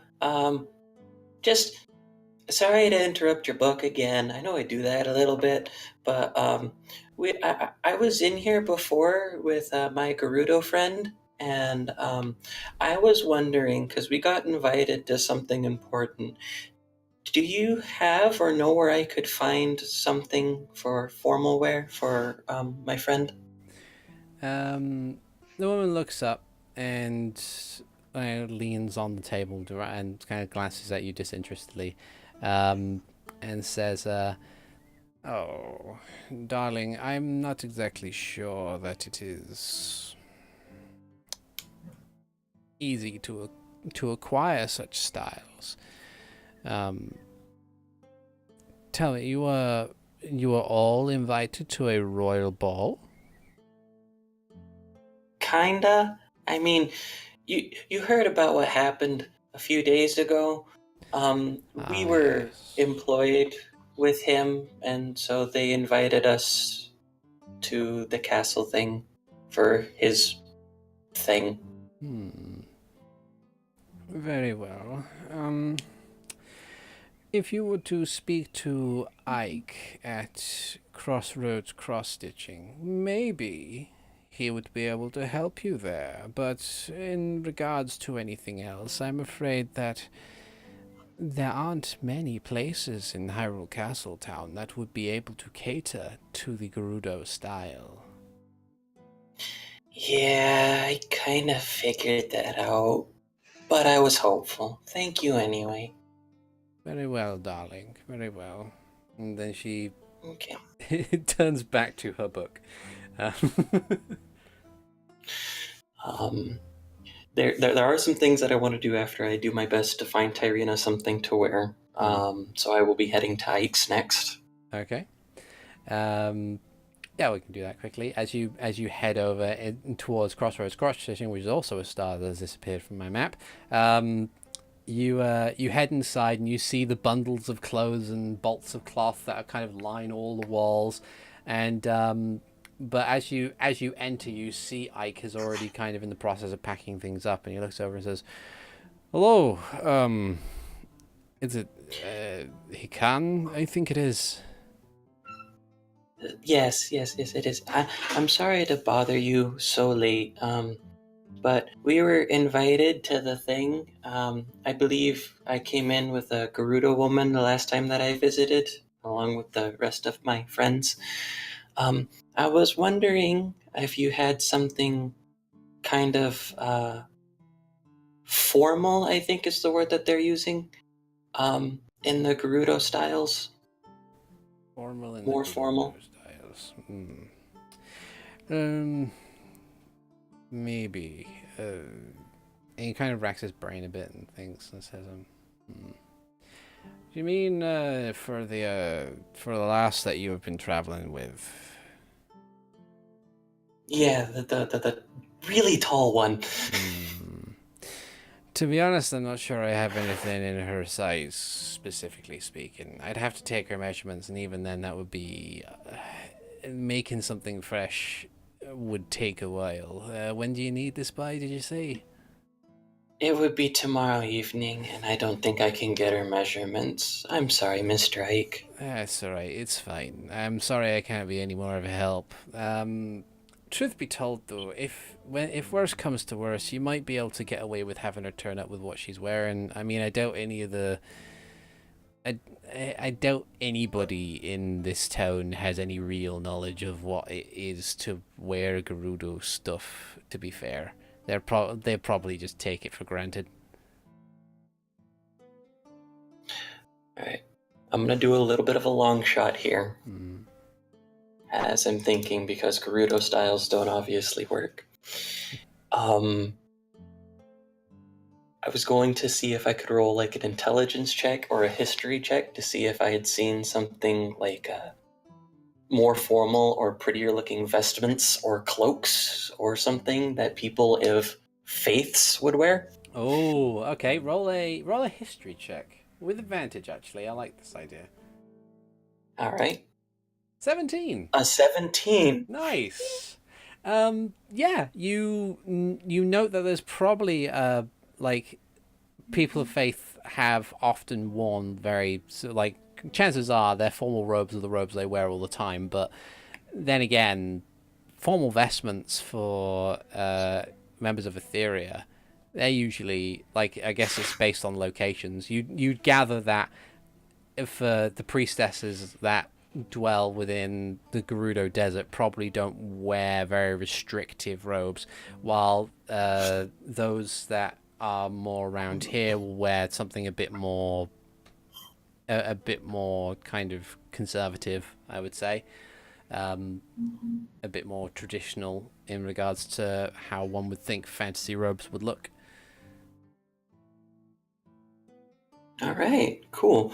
Knowing that, I do again apologize to Ike, and I actually start heading towards the temple district because I do remember seeing a temple of Etheria. Okay, so as you head on the way over there, we'll cut back to Renji and Max. And as you guys head through the corridors, you find yourselves at the big doors that head into the library. And as you push open the doors, you see forever next to a pile of disorganized books is Mara, who is looking over her big index and checking things and putting one thing into another pile, and looks up and says, "Oh, hi, Renji. Good evening. How can I help you today?" And, well, when she asks that, I take Max by the shoulders and push him in front of Mara. You grab Max by the shoulders, do you? I try to.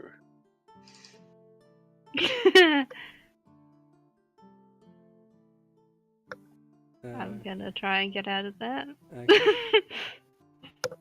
So oppose dexterity? Yeah, if you want. Okay. Ha! How's that, Oh, So wait, you- that's a saving throw, sorry. I was gonna say, how's that a but- balloonum?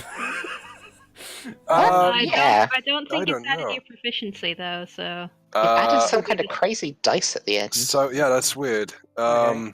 do you So have I also got a 15, so 13 plus 2. Okay, in an opposed roll, defender wins. So Max, So you Ah. managed just to... manages to escape from your grasp. Okay. This Alright. gives you look like, what are you doing? This is Max. Max is in need of books. And he was wondering if maybe he could borrow some as we go on our adventures. Okay. Hi. As Hello. Mara says, well, I'd be happy to help out. What kind of books are you This, looking for? Looking for books on two subjects really. General Hyrule history stuff and dragons. Well, we have plenty of books on the general Hyrule history, but as for dragons, ooh. She kind of flips through her index and says, give me a sec. Excuse me. All right. She notes down a couple of sections. Says, if you head to this section, you can find plenty of books on general Hyrule history. And if you head to this one, you might be able to find some notes on some dragons, maybe. It's I'm not exactly sure how clear any of the dragon stuff we have is, though. Anything's fine. Thanks. Not a problem. And so long as the books aren't too damaged, feel free to bring them back whenever you can. Okay. Just sort of awkwardly shuffles towards the nearest of the places that she pointed out. Okay, give me 2 investigation rolls with advantage. 1 and 2. Both of us are 13. Nice. So the first one you head to the general Hyrule history, and there's like 3 separate shelves in that regard, and you have a look over and you find a fairly moderately sized book which notes highly like a general overview of Hylian history, and checking through, it seems to cover various creation myths, some of the older legends, the expansion of the kingdom, that sort of thing. Definitely has a section that, much to as Simeon had stated before, seems to be missing as to why the Civil War started to begin with. But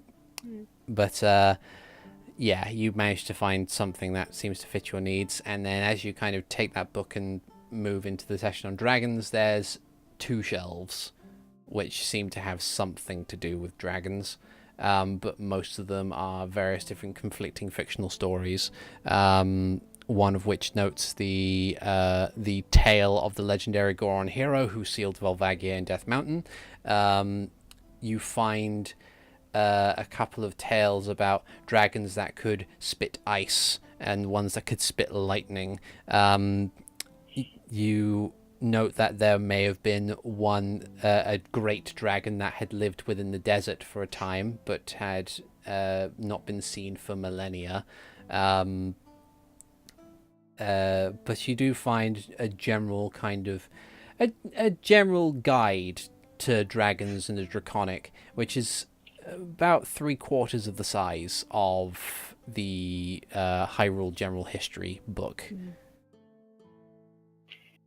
Yes, we'll take that, and one of the books about the fiction books about lightning dragons. Okay. Very well. Yeah, it's like an anthology, not a series. It's like a bunch of different separate stories. But yeah, you now appropriately having acquired books, you I guess you head back to meet with Renji at the front desk. He's still there, yeah. Okay.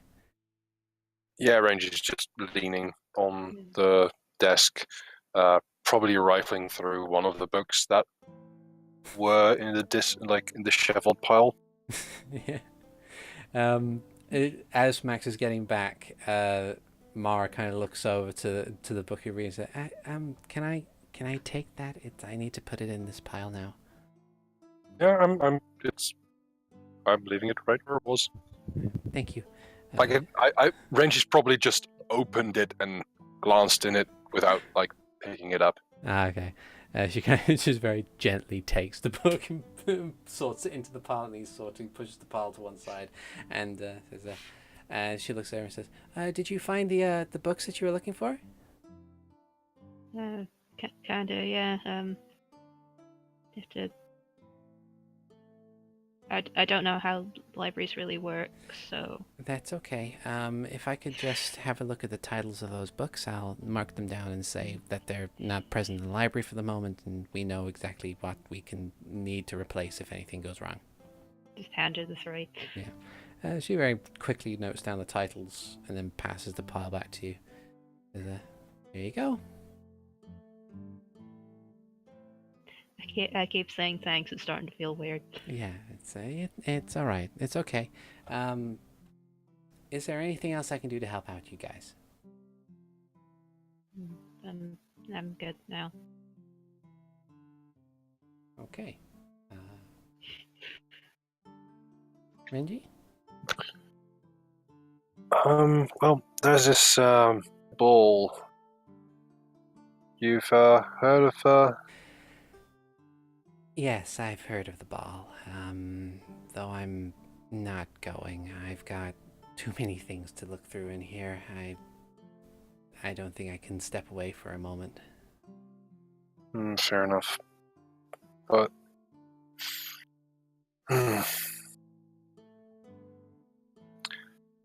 I imagined Minister Simeon would have appreciated you being there. I'm sure he would have, but I'm sure he probably would have liked it more if I was to continue my pursuit in making sure that all the knowledge that has ever been accrued in Hyrule is properly catalogued and easily accessible for those who wish to peruse it. And as always. Well, don't let me detain you any longer. Take care. You too. Have a good evening. You too. Good night. And you head on out. Before we cut back to Hikan, is there anything else you two need to specifically do before you head to bed? I think I'll have to escort Max to the gate at least. Okay. Yeah. Okay. So yeah, you walk Max to the gate. At which point, Jensen sees you and nods, seeing you, Renji, and orders the portcullis to be lifted once again. I'm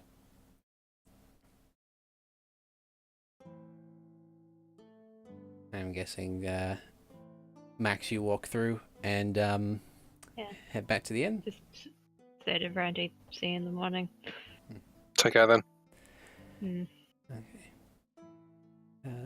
Yeah. Then we cut back briefly to Hikan. Hikan, you find yourself in the religion district, in the faith district, and you see various individuals in all these colourful robes going about their nightly vigils and tending to the last tasks before they retire for the evening. And you find the small temple to Etheria, where you see these people in these long kind of white and gold robes as they discuss with each other, and one of them who's tending to some flowers looks over and sees you and says, "Hello and greetings. Is there anything that Etheria can do to help you today?" I don't know about Etheria specifically, but I was hoping maybe you guys could give me a hand. You see, I have a Gerudo friend, and she's a paladin of your god. Well, we got invited to the thing at the castle tomorrow, and we're all getting something nice, but she wasn't feeling well, so she decided to turn in early when we went to go get the other things there. And I was wondering if you guys had something that could go with her normal outfit, or something in general that I could give to her if she comes. Of course. Like a cape or cloak, or I don't know what you guys wear or what paladins wear. That is perfectly fine. Stay for a moment. I will see if I can tend to that. And the priest, she heads back in. She was working on flowers? Yeah. Cool. Were they like weeding them or watering them, or? Yeah, kind of pruning them, watering them, general upkeep of botany. I will go ahead and continue, like, if there's weeds in there or stuff that doesn't look like it's supposed to be there. Okay. As you wait a few minutes, as you tend and do that, a few minutes later, and the priestess, she comes back and provides you with a long white and gold robe, or like a cloak, and says, "Now I do not believe that we have anything specific, but wearing this would be more than enough. After all, it is not specifically the attire that one wears, it is how one lives their life to achieve the appropriate balance." Okay. Thank you very much for that. And go ahead and take the bundle and fold it up, and very carefully, not like I normally fold things up. And bow respectfully and thank them again and head out. they bow in return, and they say, "May your life lead your soul in balance." And then they return back to tending to their flowers. And thus you return to the Royal Hylian Inn. Do you go straight to bed? Yeah, I go to Tyrina's room and knock on her door. Okay, you knock on the door. There is no response.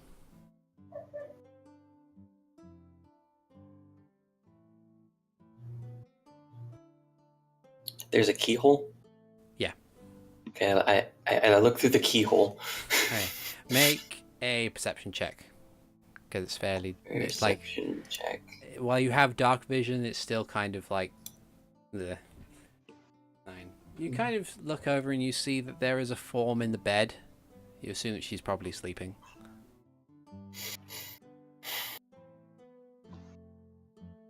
I can wait until the morning. Okay. And I will go ahead and then head into my room and do my meditation for the night. Okay. And you sit and rest. As you do so, Max, I would like you to make a quick wisdom save for me, please. Okay.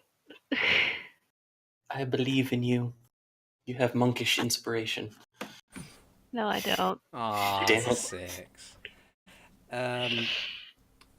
Press F. You, as you sleep, the experiences of the day have begin to coalesce in your mind, and you begin to have these dreams. But once again, these dreams are kind of peppered with other images that you haven't seen very often before. You see another glimpse of 2 individuals, one wearing white and one wearing red, and they both have their backs to you. And as you a part of you takes a curious step forward, and as you do, the scenery suddenly changes, and suddenly you're standing on hard, cold cobblestone. Around you, there are buildings that seem to be falling to ruin, at least with the exception of one large, towering building in the center. And as you look up to see the top of it, there's a flash of lightning which illuminates the silhouette of a gargantuan creature, wingspan impossibly large, and then it all goes black. And before you actually wake up, a voice enters your mind and says, interesting. Perhaps, yes. And then you wake up with a start. It looks like dawn outside, at least at first glance. While after a moment where you get to a point where you kind of calm down and take in your surroundings to make sure they're real, you realize a couple of hours have passed, more so than usual. You must have slept a bit longer.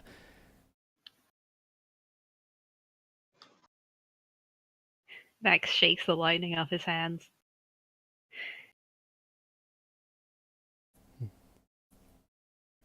He goes to the window to check if the city looks okay. Look around, seems perfectly fine. People who have gotten up really early to do their things have started their work.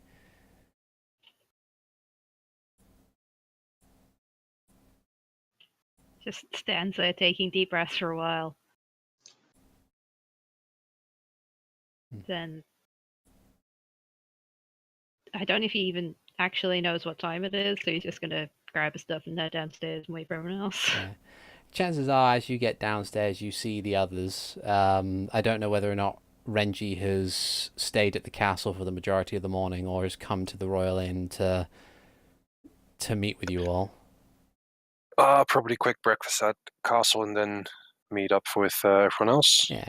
So you probably get downstairs at around about the same time Renji enters the inn to meet with you all. And you see Hikan and Ziden sitting at the table. Yeah.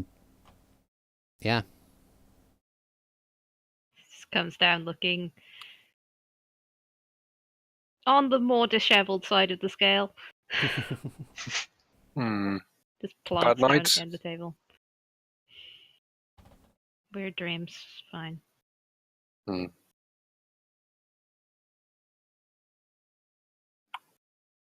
right. You seem to be missing someone. Yeah. Just trying to already had breakfast? Ziden, Hikan, neither of you have seen Tyrina. I haven't seen her. I will go ahead and ask Benjamin if he has seen my friend Tyrina. Oh, right. Yeah, she handed in her key a little while ago. How long was a little while ago? About an hour.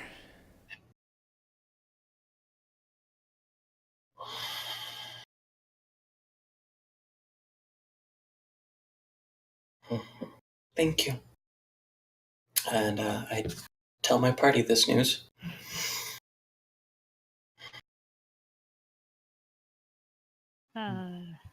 Do we want to find her? Where's she gone?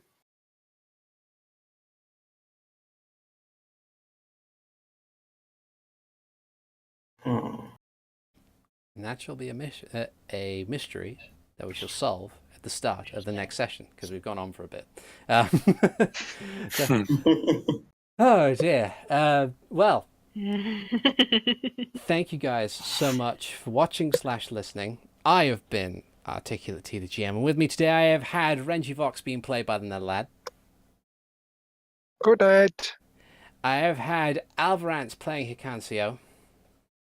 This boy can fit so much deep moments in him.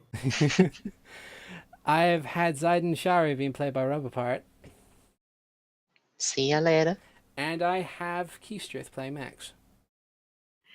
Max did the words on Yay. his backstory. Woo! Yay! And we will see you guys next time. Take care. Bye-bye now. Bye-bye.